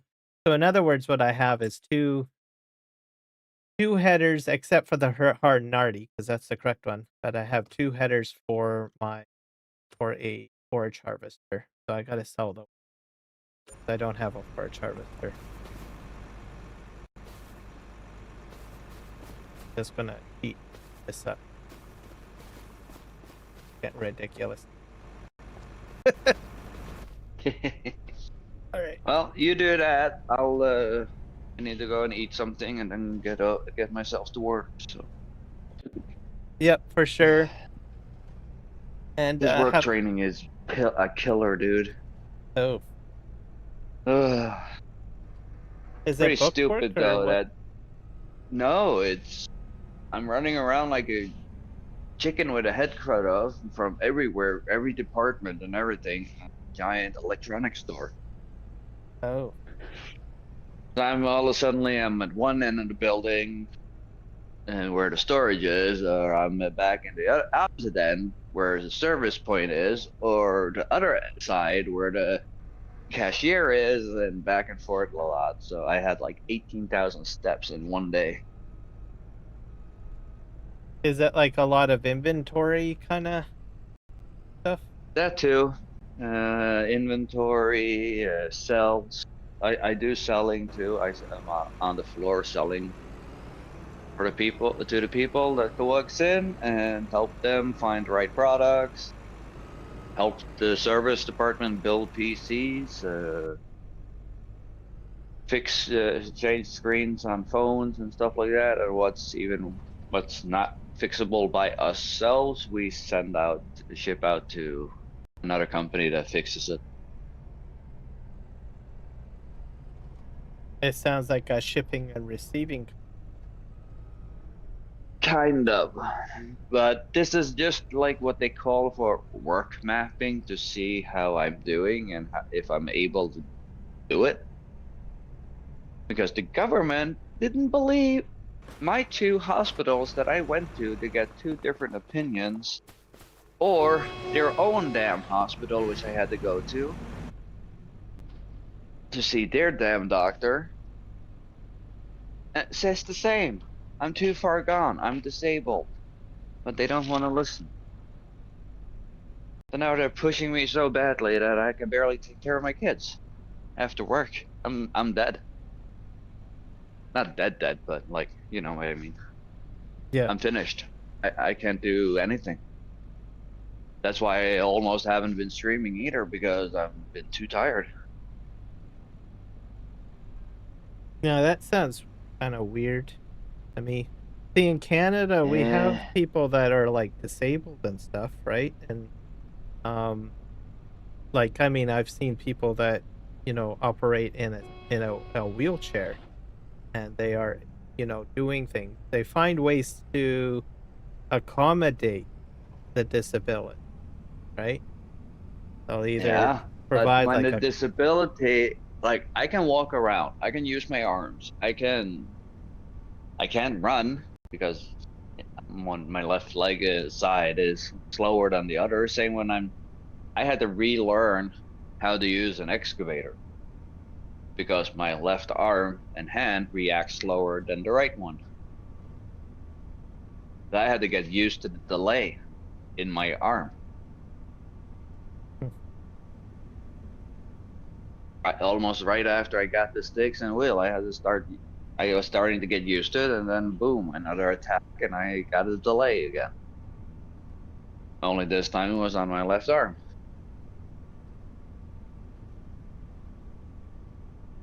Well, it seems weird how they're treating you, in my opinion. But well, you see, everything here is basically covered, and everything everything like health benefits and everything. You don't have to pay extra for anything. You don't have to have health insurance or life insurance or anything to be covered. Same with dental, now covered. So everything is basically included when you live here, except for you need to pay taxes and you have to go through their bullshit because they have a certain opinion that people need to try this and that before they can disable them. Hmm. Because they know better than doctor. Like I'm like on my fifth, almost 5.5 years now with this crap. So the stem cell treatment that I was looking to do wouldn't work on me because I'm too far gone.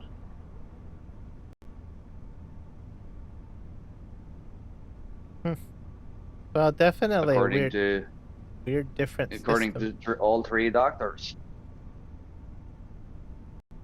But And then anyway, they still won't take that? Like if you got 3 doctors that say, "Hey, this guy's like done." well, the Wow. third doctor is their own recommended doctor to go and see. They recommended me going to Oslo to go to this doctor because that's the doctor they use. And still nada. They want me to try this. I think it's mostly because I said if they sponsor me a little bit,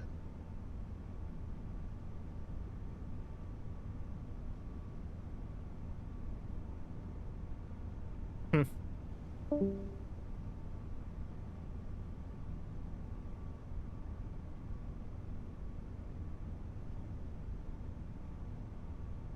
Oh, we just lost Eric. Oh, that's definitely weird. It sucks for sure. I'm just, my mind is like stuck in like, this doesn't make any sense or logic in my mind. Uh, it, I don't know. It's frustrating. I don't like it at all. No one should have to go through that. I don't think. It, it seems unreasonable.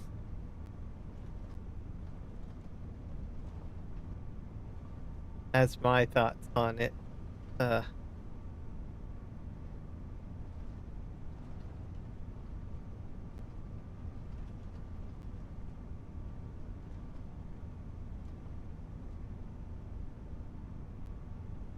Especially if there's like about 3 doctors saying, "Hey, this just is not going to happen." I don't know. Like, how many doctors do you need to sign up on it? 100? I don't know. Weird.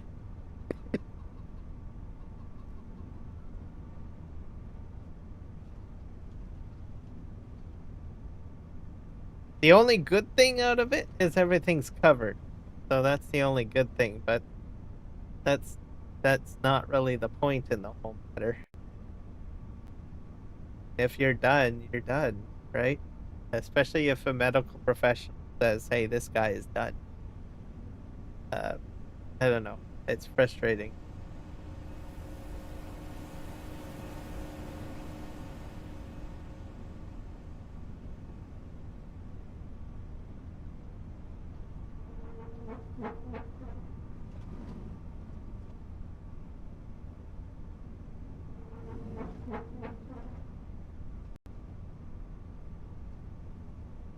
I will count my blessings that I'm at least a reasonably healthy person. I really hope that I don't have to go through uh, medical issues, stuff like that.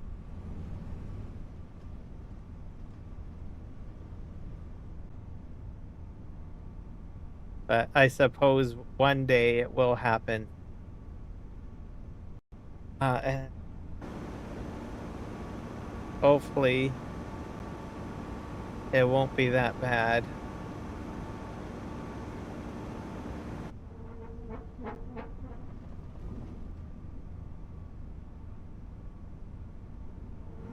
But yeah, in Canada, I would say, usually the workforce will, recognize the disability, and if they can work with you, they'll work with you, and they will find a way um to find you a position, so which means that they don't discriminate against people that have disability.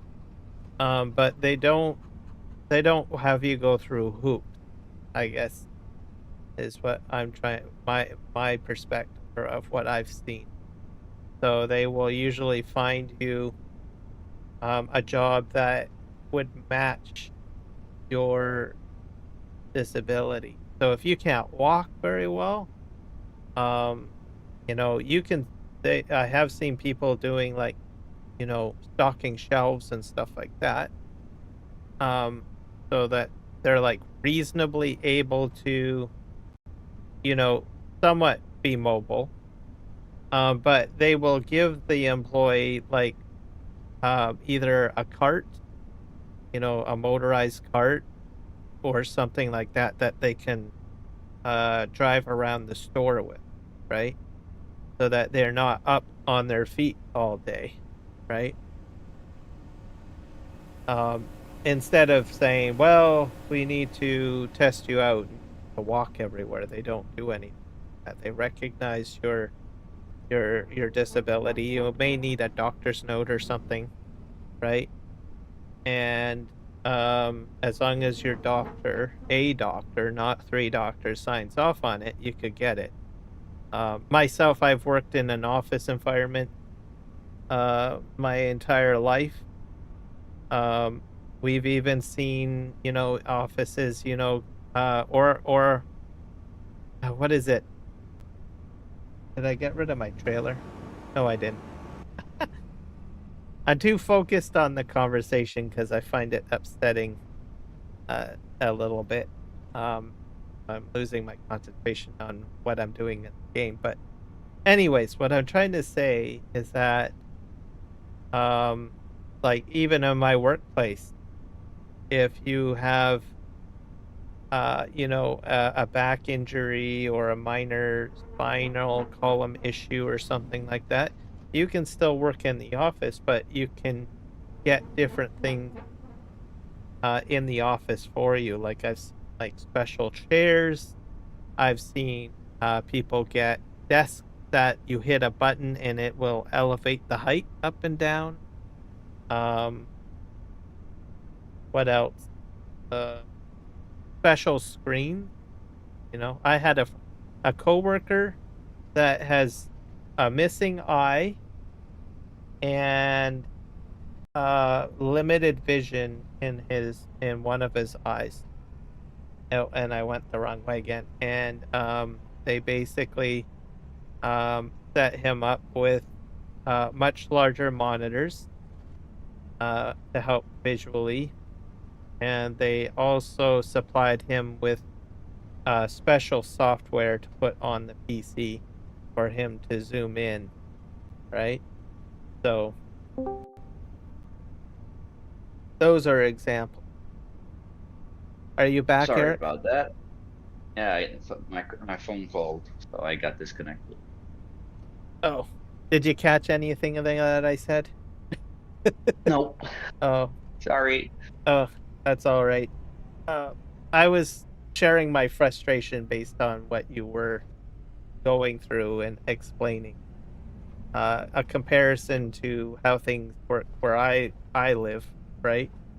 And that I Yeah. was explaining that what you're going through is just crazy. So, like, Well, it's not just me. Everyone who's applying to get disabled needs to go through it. So it's just the way it is. But everything else is like we're covered everywhere else, so I'm happy about it. that's the good And it part. gives me an excuse to get out of the house. Yeah, that's very true. So in a nutshell, or I mean, in comparison, we don't in Canada we don't have the same coverage. I don't think as much as you do. I mean, we do have some coverages. It's not like the end of the world, right? So, but there special therapies and stuff like that, some medications and stuff like that, you still have to pay for to a degree. Um, hmm on the work side of it, um, I think our system is a little bit more compassionate.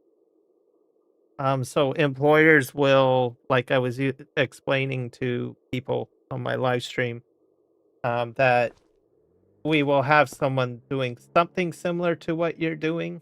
Like there, we've had people in stores that will do stocking of shelves and stuff like that, and then doing, interaction with customers and also customer service at the same time. Kind of almost the same role as you. But they're not. I've seen them in our stores, but and they've got a disability, but they're not walking everywhere. They'll accommodate them, like they'll provide them a motorized cart or something like that that they can sit through most of their Not shift. over And here. oh, wow. Th- And see, I that's don't where know we because differ. I can still walk even though walking drains me completely because I have to re- compensate for a slowness in my left leg, right? Yep. So if I walk too fast, I trip. Hmm. So yeah. And Well, some places they want you to be speedy about things, and yeah, sorry, can't do that. This is as fast as I go. Deal with it. now is that for the entire country of Norway, or is that just the specific employer? Or Like the government has a system beneath them that's called NAV, NAV, okay, and that's the company you go to when you're like, if you are out of a job, looking for a job, like me, getting sick, can't work and stuff like that, then you go there, and they're the ones that send you in all kinds of directions to try to figure out if they can find anything for it works for you and your situation and stuff like that.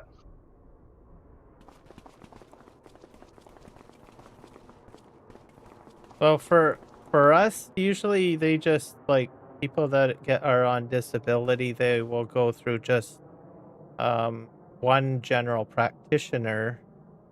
I mean, you'll get an assessment and all of that, but that's pretty much where it ends. And then just take your doctor's information, and then you go to the Canadian government website. You have EI, right? And you go hmm through their system by just filing the documentation and stuff like that, and then they look it over, and then they just enable the benefit. Yeah, well, I don't think that. I think the reason is because Norway is a country that's always trying to help the world, right? So anybody who is like a refugee or something from a country comes here Oh, and they get everything. When they come here, if they're coming here with their whole family, they get free schooling for the kids, they get a job or help to find a job, they get a house, they get a car. It's all covered. But us, who actually is counted as a Norwegian citizen, do not.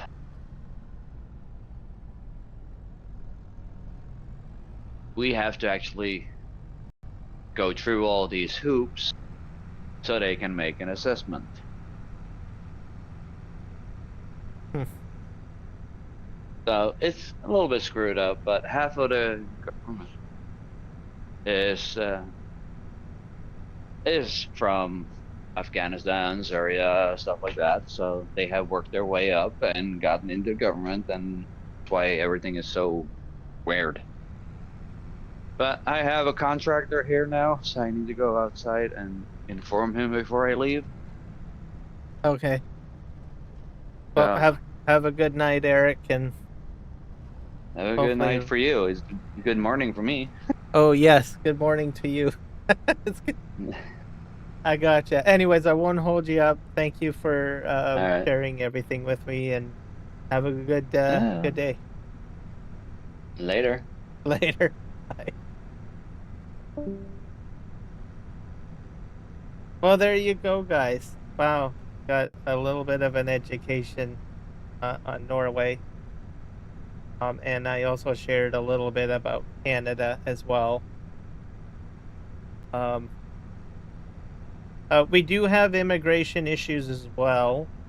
Probably maybe not as bad as what was described there. Um, but it's there. I think our situation with Canada uh, maybe a little bit different. I don't know. Um, like we're a growing country, so we kind of benefit a little bit from growth. Oops. So,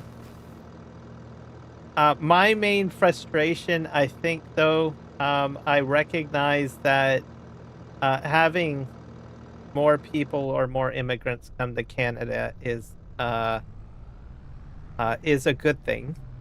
I understand and recognize the benefit of that. Your GDP goes up. You have more people that can contribute to society. You have people that can fill the jobs. The challenges that I see usually is that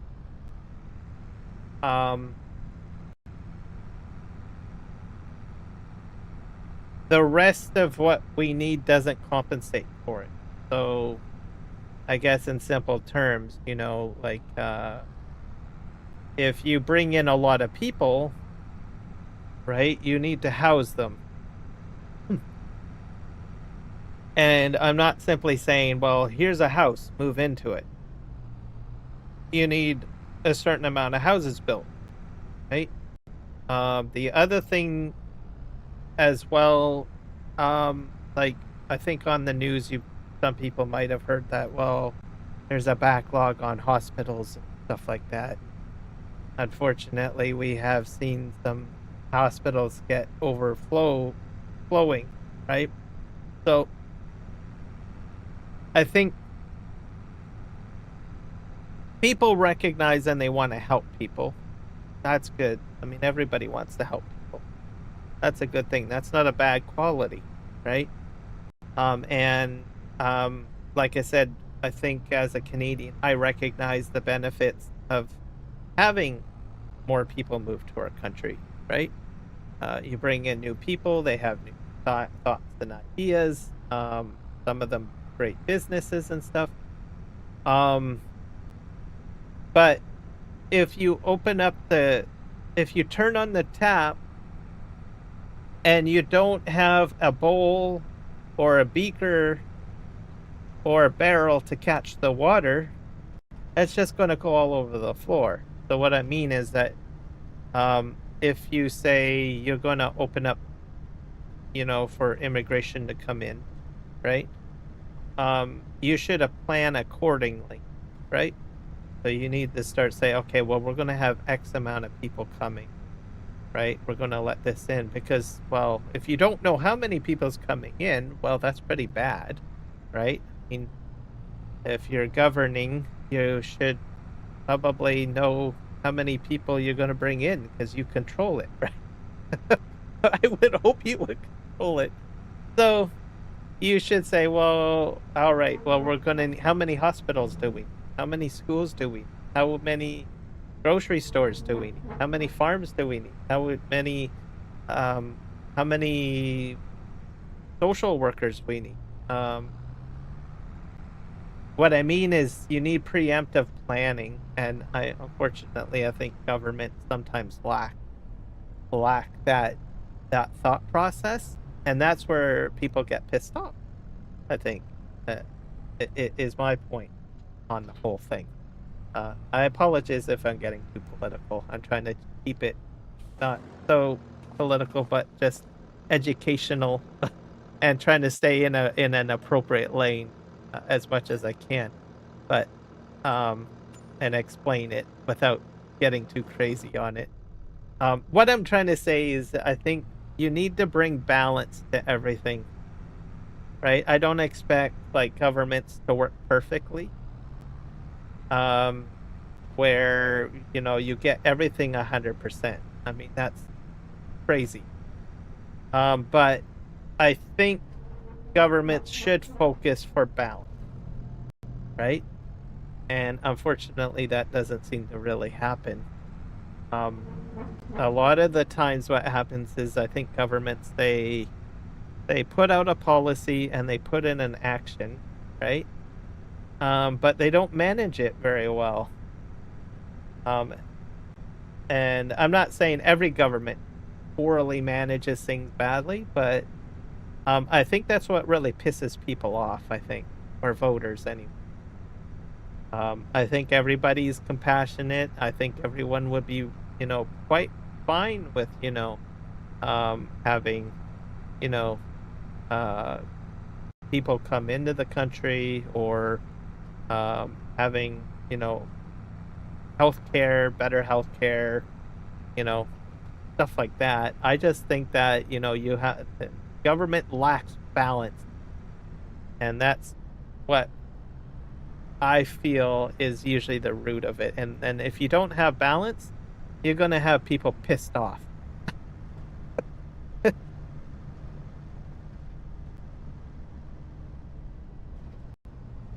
That's my point on it.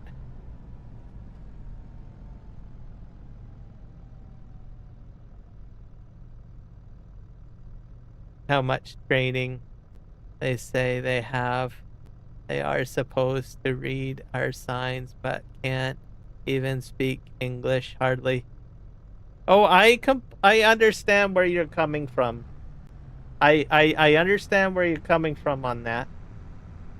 And I'm equally I agree and frustrated.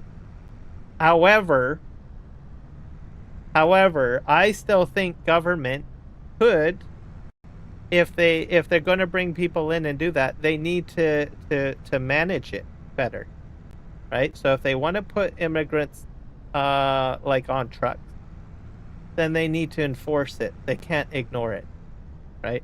A lot of the times they think, oh well, we'll just make this one policy or add this one feature and we won't manage it, right? You need to take responsibility for it and ensure that proper things are managed properly.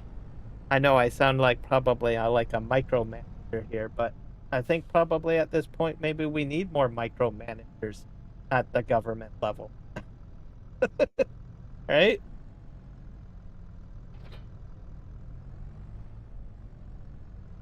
Yeah, it's very passive.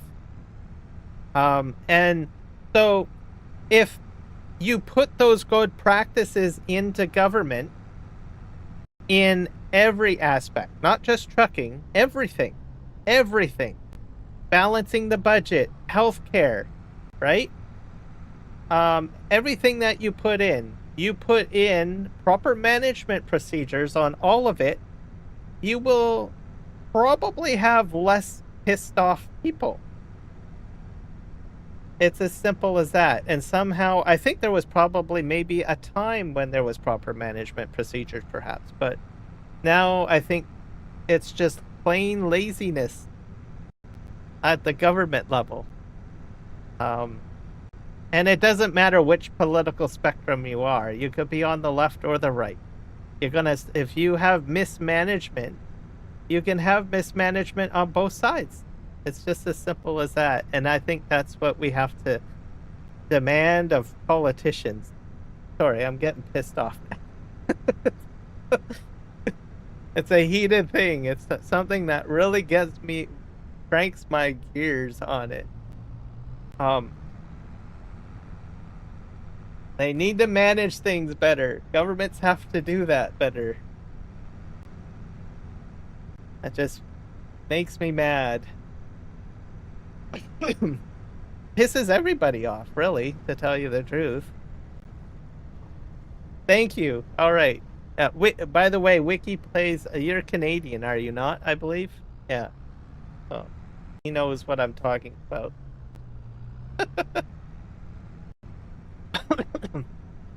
Oh, good to know, Eric.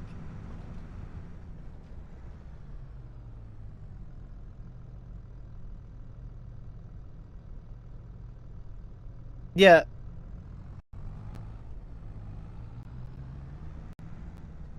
Well, I get your perspective 100%. And I got frustrated watching it. I'm not in the trucking business myself, but I do get upset, right?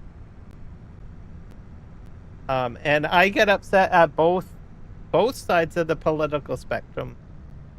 Because I honestly think that most politicians say, well, all I need to do is put on a clown show and get the votes that I need and try to convince people, and I don't actually have to do anything, right? And then the voter is left as a sucker. I don't know. That's just how I see it. And there's great policies and great plans on both sides of the political spectrum, is how I see it. It's just how you go about managing it and processing things, right? You need to put in the work, damn it. No lazy politicianing.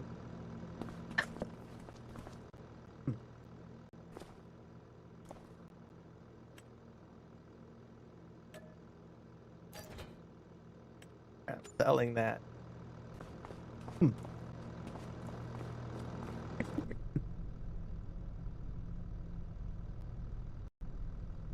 Yes, exactly. Like, I would probably lean personally on views like maybe a little bit more on the conservative center. I'm center conservative, I guess. But I look at Pierre Polyev as an example. He smiles, he says the right things, but I honestly don't think, he would be able to get anything really done, right? It's like, yay, I scored points, I won an election, I can sit in I don't know, the prime minister's house for X on years, right? So I know there's a lot of conservatives that probably say, yes, he's our hero, he's the only one, but just as a base politician, he may fundamentally maybe follow. Do you have the confidence that he can manage things properly, right? He may give the right answers and he might put in the right policies, but would he be able to manage those policies appropriately? And that's the thing that I would have a problem with. But you get it also on the left too, right? Like we've had Justin Trudeau in power, right? He probably obviously saw that there was a problem and we needed to bring immigrants into to manage the workforce during COVID. But it's fine, good, probably maybe a okay, reasonable decision at the time, but you need to turn the faucet off. So that's where the management aspect comes into it. So I don't know. I just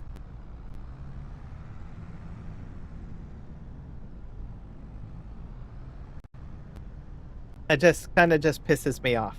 I don't know. I was listening to Jean Chrétien today and Stephen Harper today talking about politics and stuff, and they're both on both sides of the spectrum. I've got a lot more. Probably some of the stuff that they said I can agree with.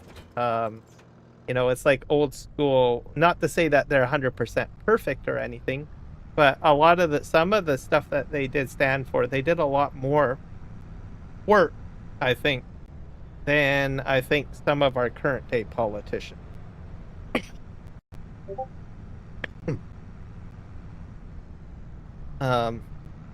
And that's the frustrating part of it. I don't know.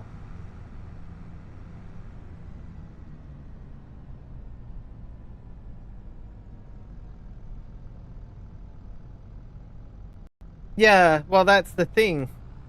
I think he would get a minority, in my opinion. Like, I honestly think, granted, he has a mouthpiece, and I would probably give him a fair shake that he is probably a good opposition leader. And what I mean like that is that he yells and screams at people. I mean, that's what an opposition leader does, right? I mean, some of the stuff he says, it's like, man, right? It kind of makes you say, well, right on. Right. But then I'm still left, do I have the faith that he could, do any different? And that's where I would probably say no. And I think that's why a lot of Canadians probably are stuck in their fiddle diddle area, right, on voting. Even myself, it used to be quite easy to vote, but now you're like, well, how am I going to vote, right? Do I vote for the party? Do I vote for the prime minister? Do I vote for who I think can do the best in my best writing, right? There's like so many factors now, right? You need kind of like a flow chart to try to come to a and at the end of the day, you're still saying, well, I don't really think anything is really going to get done at the same time. I don't think it's really going to make a matter. That's just how I see it. Oh, God.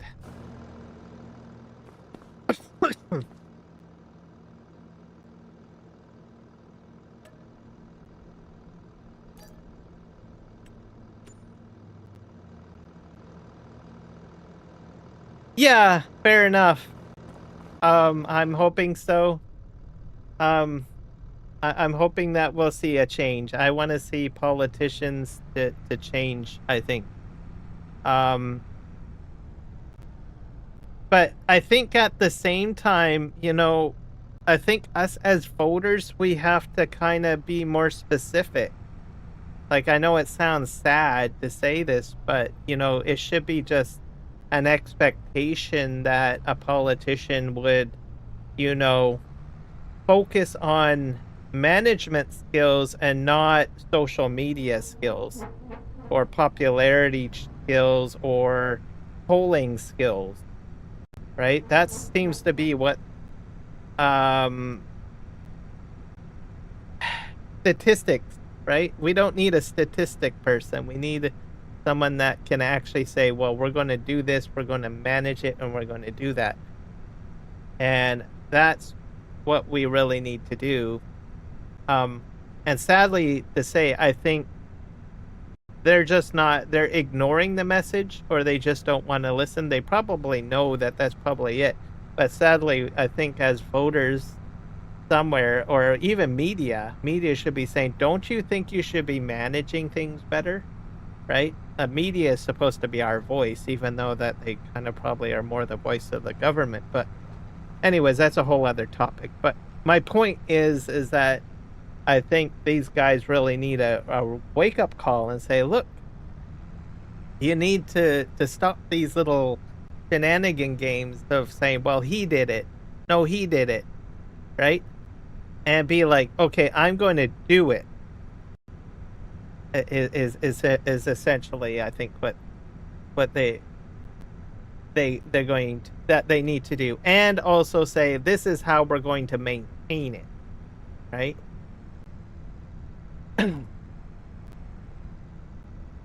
But it's they turned it into a big us versus them debate, and I couldn't really care less. I'm Canadian. I'm proud to be Canadian. and we're all Canadians. And this whole, us versus them thing isn't getting anything done. It's like a bunch of people seeing a problem and they're just yelling at each other. And it's like, okay, guys, just stop yelling at each other and let's just work together to get things done.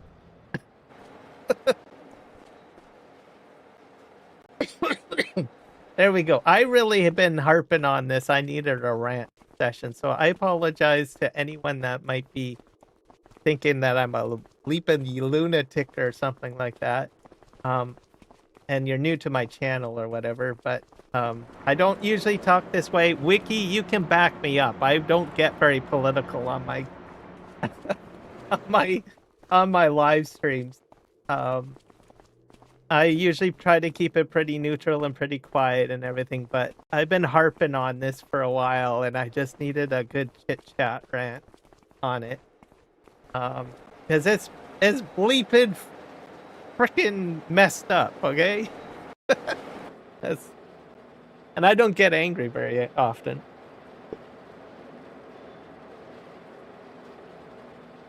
Me getting all choked up about it. All right, Wiki Plays, have a good night, man. Thank you for the conversation. I probably needed it too, because I've been just, my mind has been so flabbergasted over it. Whew.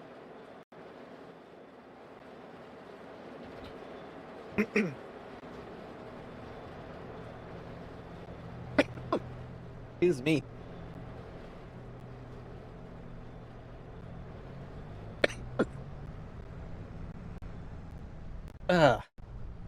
I need to get a glass of water. Yes, it was a good chat, and I think I needed it.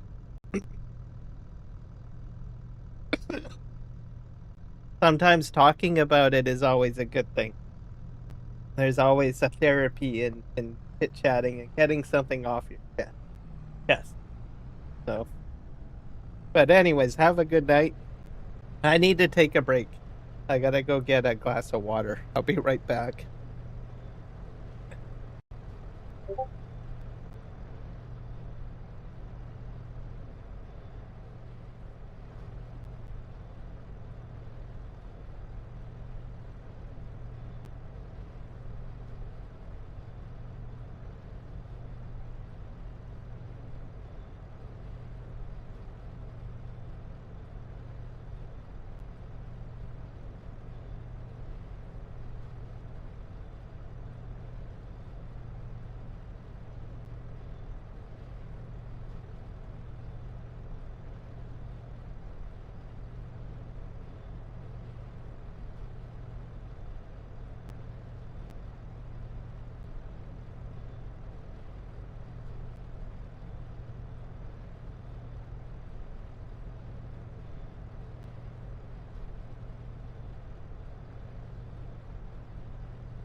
All right, guys, I'm back. I haven't died. I did have to get a glass of water.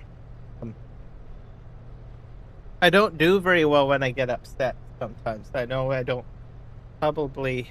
I usually seem pretty cool as a cute when I get mad, um, but it does choke me up quite a bit.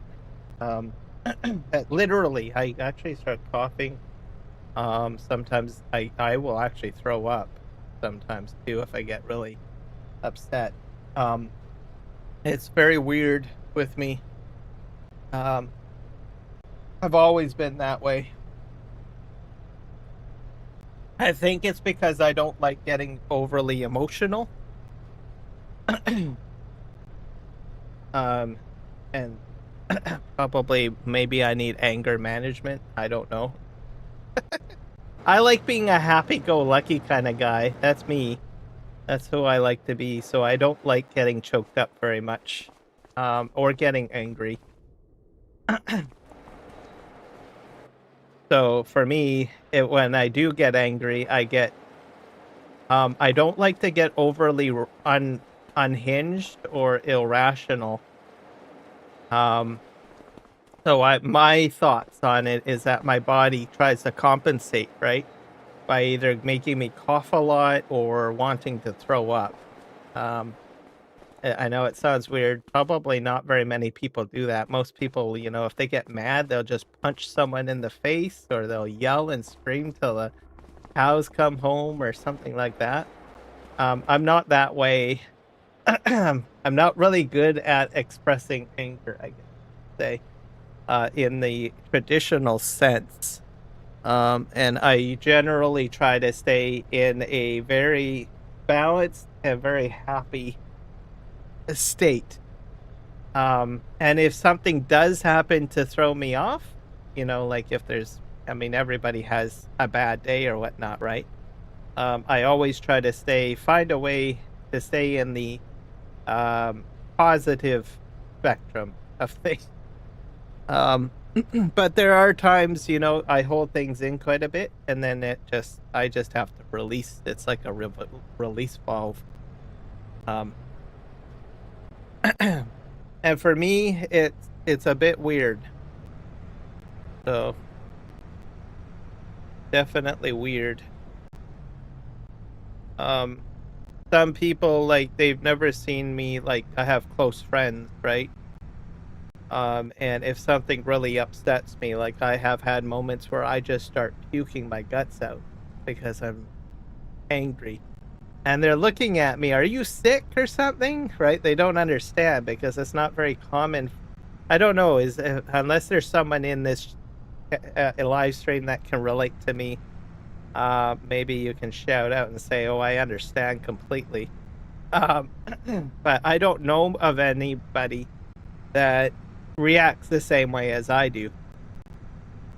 I don't start crying. I don't start, anything like that. I mean, some people cry, right? If they get upset. Looks like my tracker is all mucked up here. To fix that. But for me, I just start puking my guts out. Stressed out from that. I always thought about it, I've watched the Nature Network. You know how there's like lizards and snakes, right? When they get stressed out, what do? They regurgitate their meal, right? I thought, well, maybe I'm a reptilian way or something. I don't know. Kind of weird to think of it that way, but anyways, it's the closest thing, right? You get stressed out and you just like something's got to give.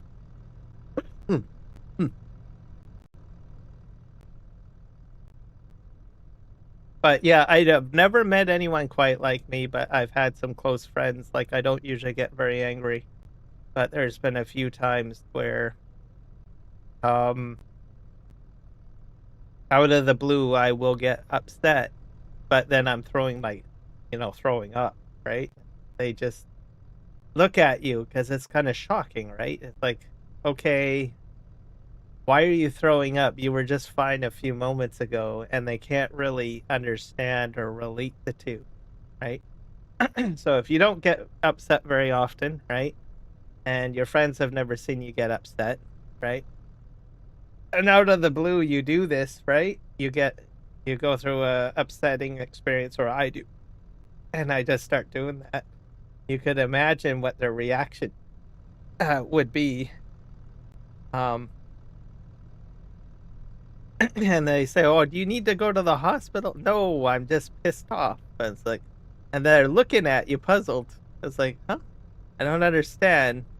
And then I have, obviously, it's kind of hard to explain it all if you're like throwing up, right?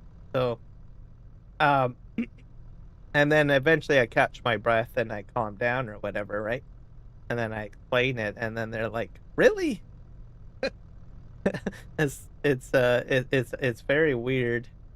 Um, and I say, Have you have you always been that way?" "Yeah, but I've never seen you have it." "That's because I don't get upset very often. How many times have you ever seen me raise my voice or get overly angry or anything like that?" And it says, "No, you're usually the most happiest person I've ever met, right? You're like psychotically happy or positive." Uh, and like, "Oh, well, thank you. Well, there you go." uh, I'm trying to fix my tractor, by the way, here.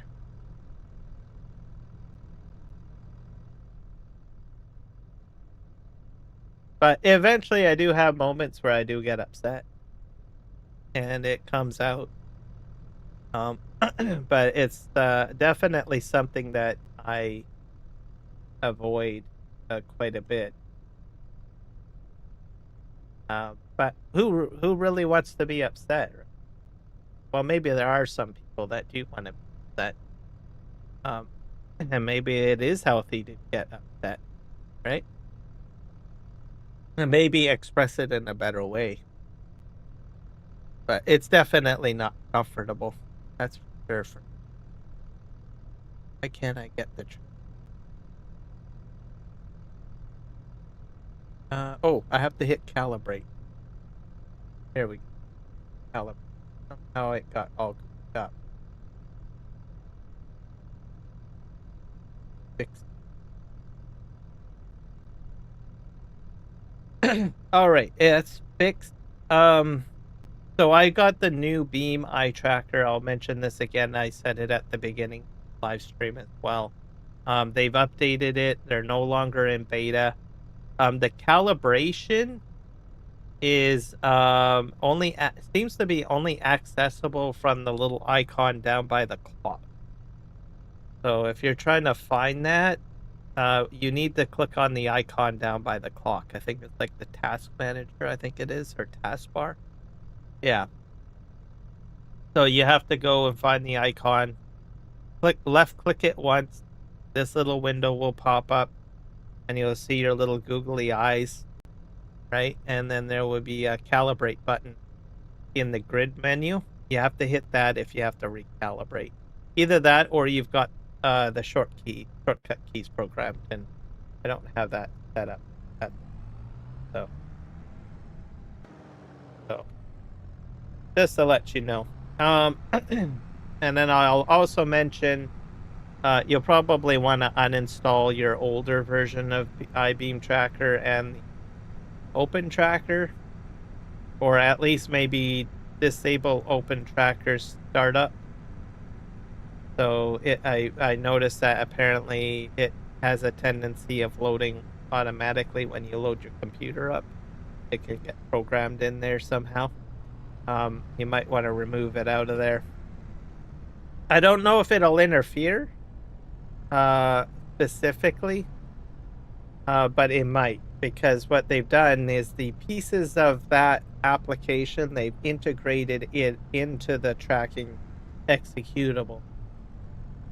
So if you have the Open Tracker running and you have the Beam eye tracker running, my concern, and I haven't tested it, I could be wrong, but they might be competing with each other. or they might be doubling up the resource usage or something like that. So,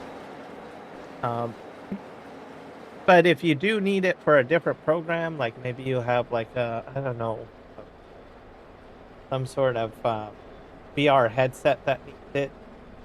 I'm not sure if any VR headsets need it, but maybe.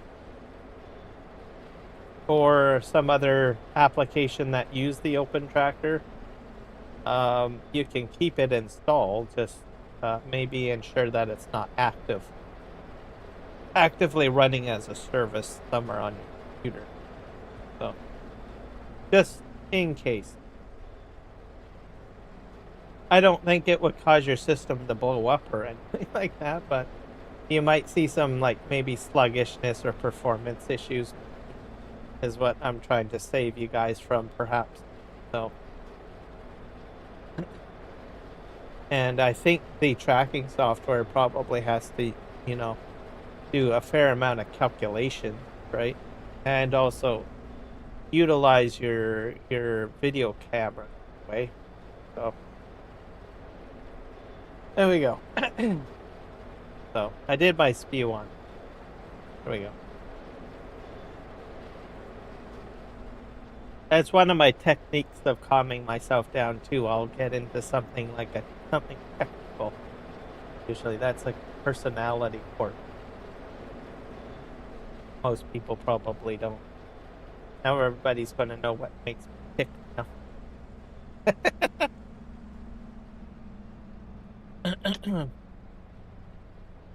But I don't usually get upset though. Like I said, I like to keep positive and have a good time. Enjoy myself.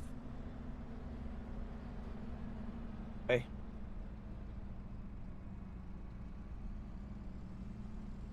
Even if I'm homeless and on the street, I would probably still try to find a way to be happy. To tell you the truth, I don't think I could live my life in think. I would always try to find a way to find a happy spot. I think my survivability depends on it.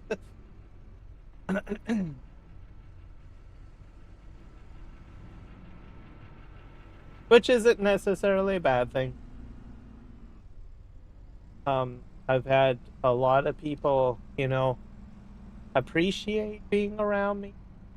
And I'm sharing this because I've always thought it was kind of weird. Like, well, there's nothing really special. And then, but out of the blue, you get someone that says, "Oh, well, I've always felt very comfortable around because you're so calm, positive, or something like that." From time to time, I do run into people that say that to me. Oh, thank you very much.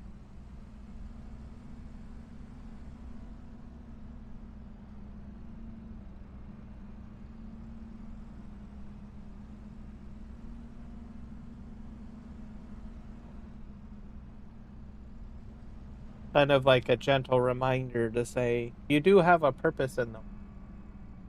Other than just taking up space and breathing air and eating food and drinking water.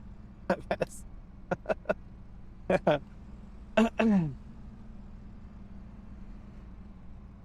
Okay. I need some light.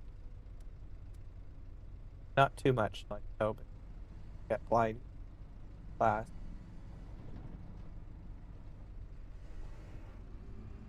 I think I need also a trailer. Have a trailer. Will this universal auto load without a tractor? Do it. Oh, it does. Oh, right on. Fantastic.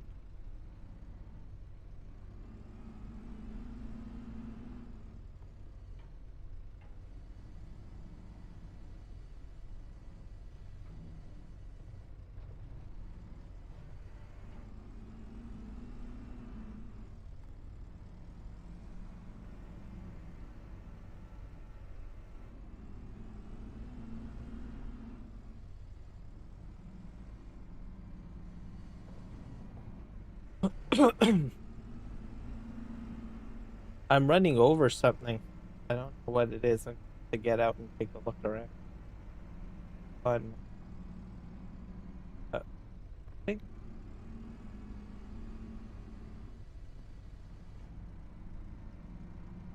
maybe I'm crazy. Might be turning the wheel too sharply. Something, perhaps. Yeah. All right.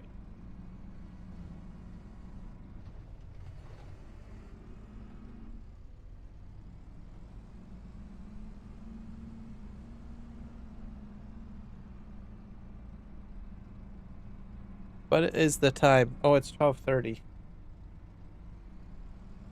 I think I'm probably going to call it a live stream. So that's the funny thing too about conversations. It makes the time fly by real quick. I did get a lot. Most of the tasks that I was doing on the gameplay was kind of boring, but it needed to be done. I had like so much stuff that needed to get sold. I don't even know if I have anything left that I still have to. I think I did it. I got rid of everything that I needed to get rid of, I think. At least on this farm. There's probably maybe other equipment elsewhere. But I think I'm good. What I do need to do is I have to get this stuff stacked up because I emptied out my speeder. I'll probably do that next episode. And I'll need to make sure that precision farming is activated. I'm going to do that right now. Sure, I have it enabled because I don't think I check marked the box to ensure that it would load. At some point, I was doing some changes to the mods, deleting some out, and I think I inadvertently deleted the precision farming is what had happened. I've been playing without it for a while, so I'm going to reactivate. So I'm going to do that now. Activate it and then save and exit. Should be okay.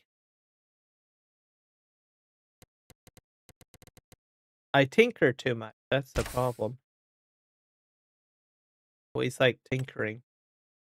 So either it's on whether I'm tinkering with my live stream and I'm breaking something on my live stream, or I'm tinkering with I don't know, a game map, or deleting mods, or I'm tinkering with a driver for a video game. I just yeah, here's my problem here. Precision farming. I'm gonna just because I know that I'm going to forget, go ahead and hit start. Save it because then at least it'll be loaded in. Because I don't think I'm going to be putting in any more mods.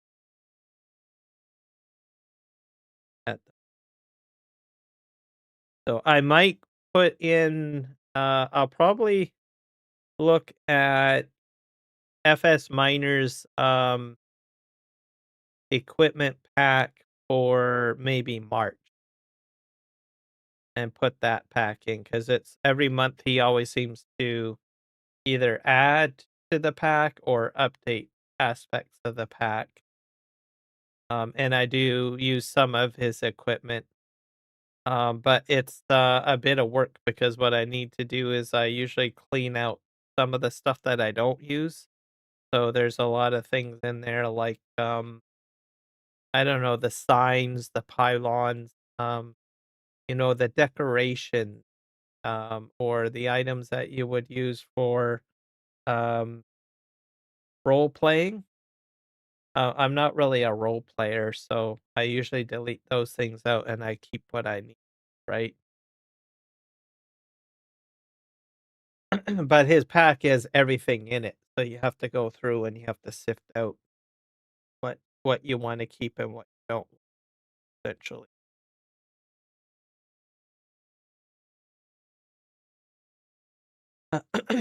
So yeah, so I've gotten into the habit of basically updating his mods probably every 2 to 3 weeks, I think. Earlier on, I was updating like every month simply because I think he was doing a lot of patch work at that time. And I think some of his equipment did it, but now it's like that some of his equipment is, not 100% perfect, but most of it of what I need to do work. So, um, so to save myself time, I don't. I only upgrade probably my pack with for him probably like every 2 to 3 months or something, because that's a lot of mods to go through. So save myself time. I'd rather be playing the game, sifting through mods. But I think today's episode was good because I was like at about what 15,300,000 or 200, and now I'm up to 16,800,000, and that's because I went ahead and I sold a lot of the equipment that I wasn't really using. It's possible that I might revisit some of that equipment again, but I know for a fact most of it has been just sitting there. It's like collecting dust. So I think I made the right decision. I might get a second combine if I get into a larger field when I start using course play and auto drive. But so far on the PV River series, I have, I don't know, reduced my dependency on uh automation to a degree. I mean, I have used course play a little bit on the grass field and on a few things, but uh in comparison to Farming Simulator 22, I think I use that like, all the time, auto drive and course play. So I don't know. Mind you, I was on a 16x map, right? And now 4x. So it's a little bit more manageable. I can utilize what's available uh, and not have to use the course play and auto drive. But I imagine at some point I will get into doing that. And I do update my auto drive and course play just so that it is available there. And at the ready in case I'm like, oh, this is just too much. I ain't going to need 2 or 3 harvesters to do all of this, right? I'm getting close too because like I'm adjusting the time and everything like that, right?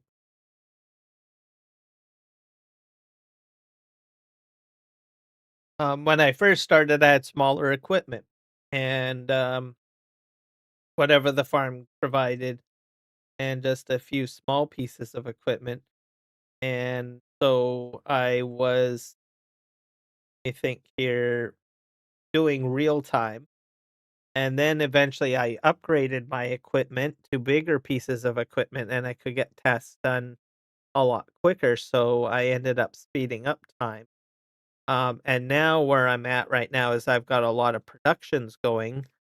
So I've got a lot going on with the productions and having to do all of the field tasks. So now I've slowed things down again, right?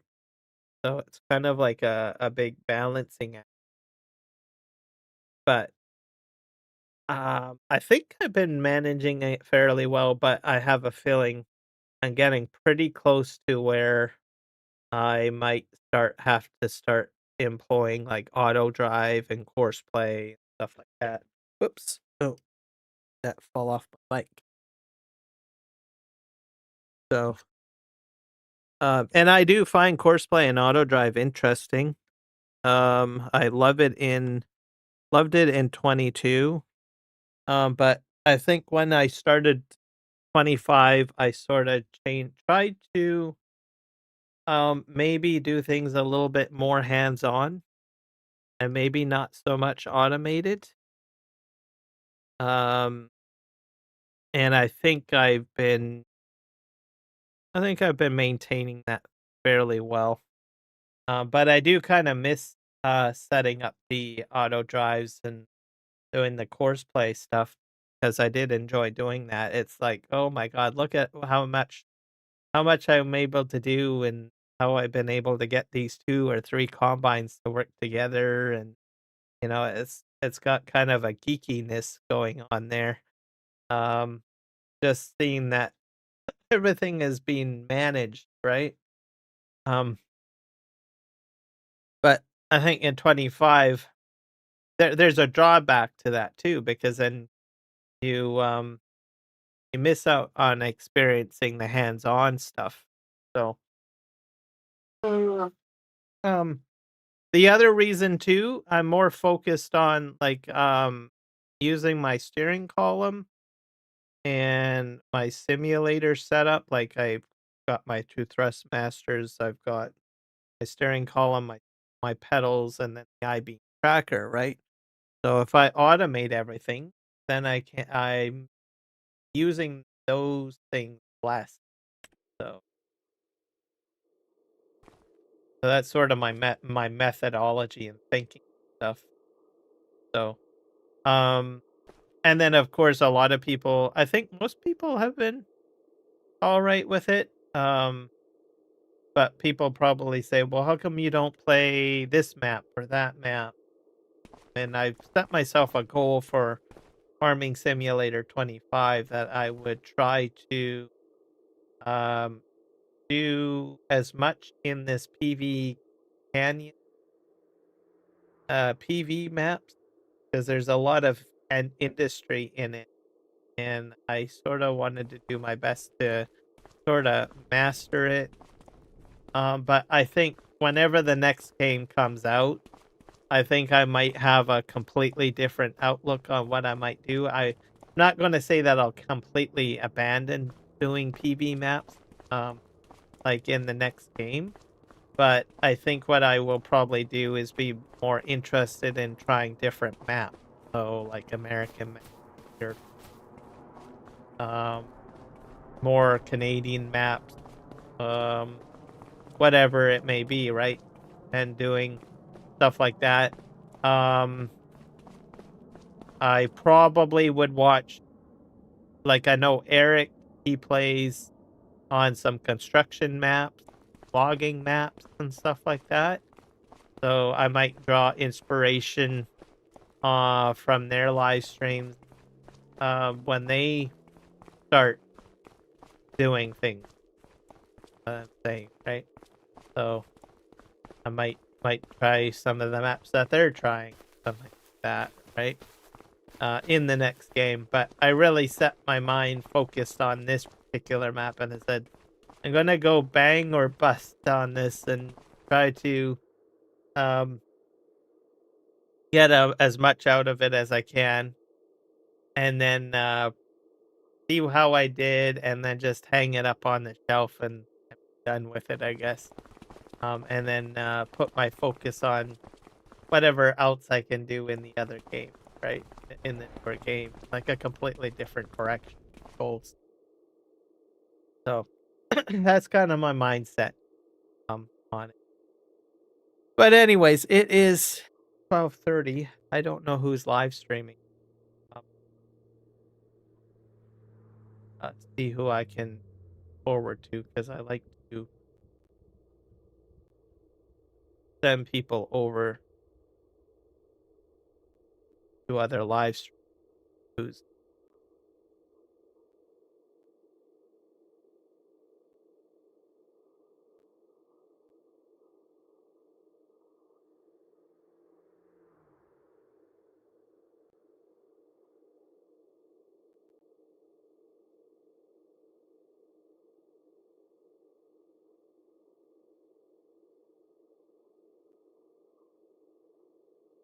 I think Argsy live streaming.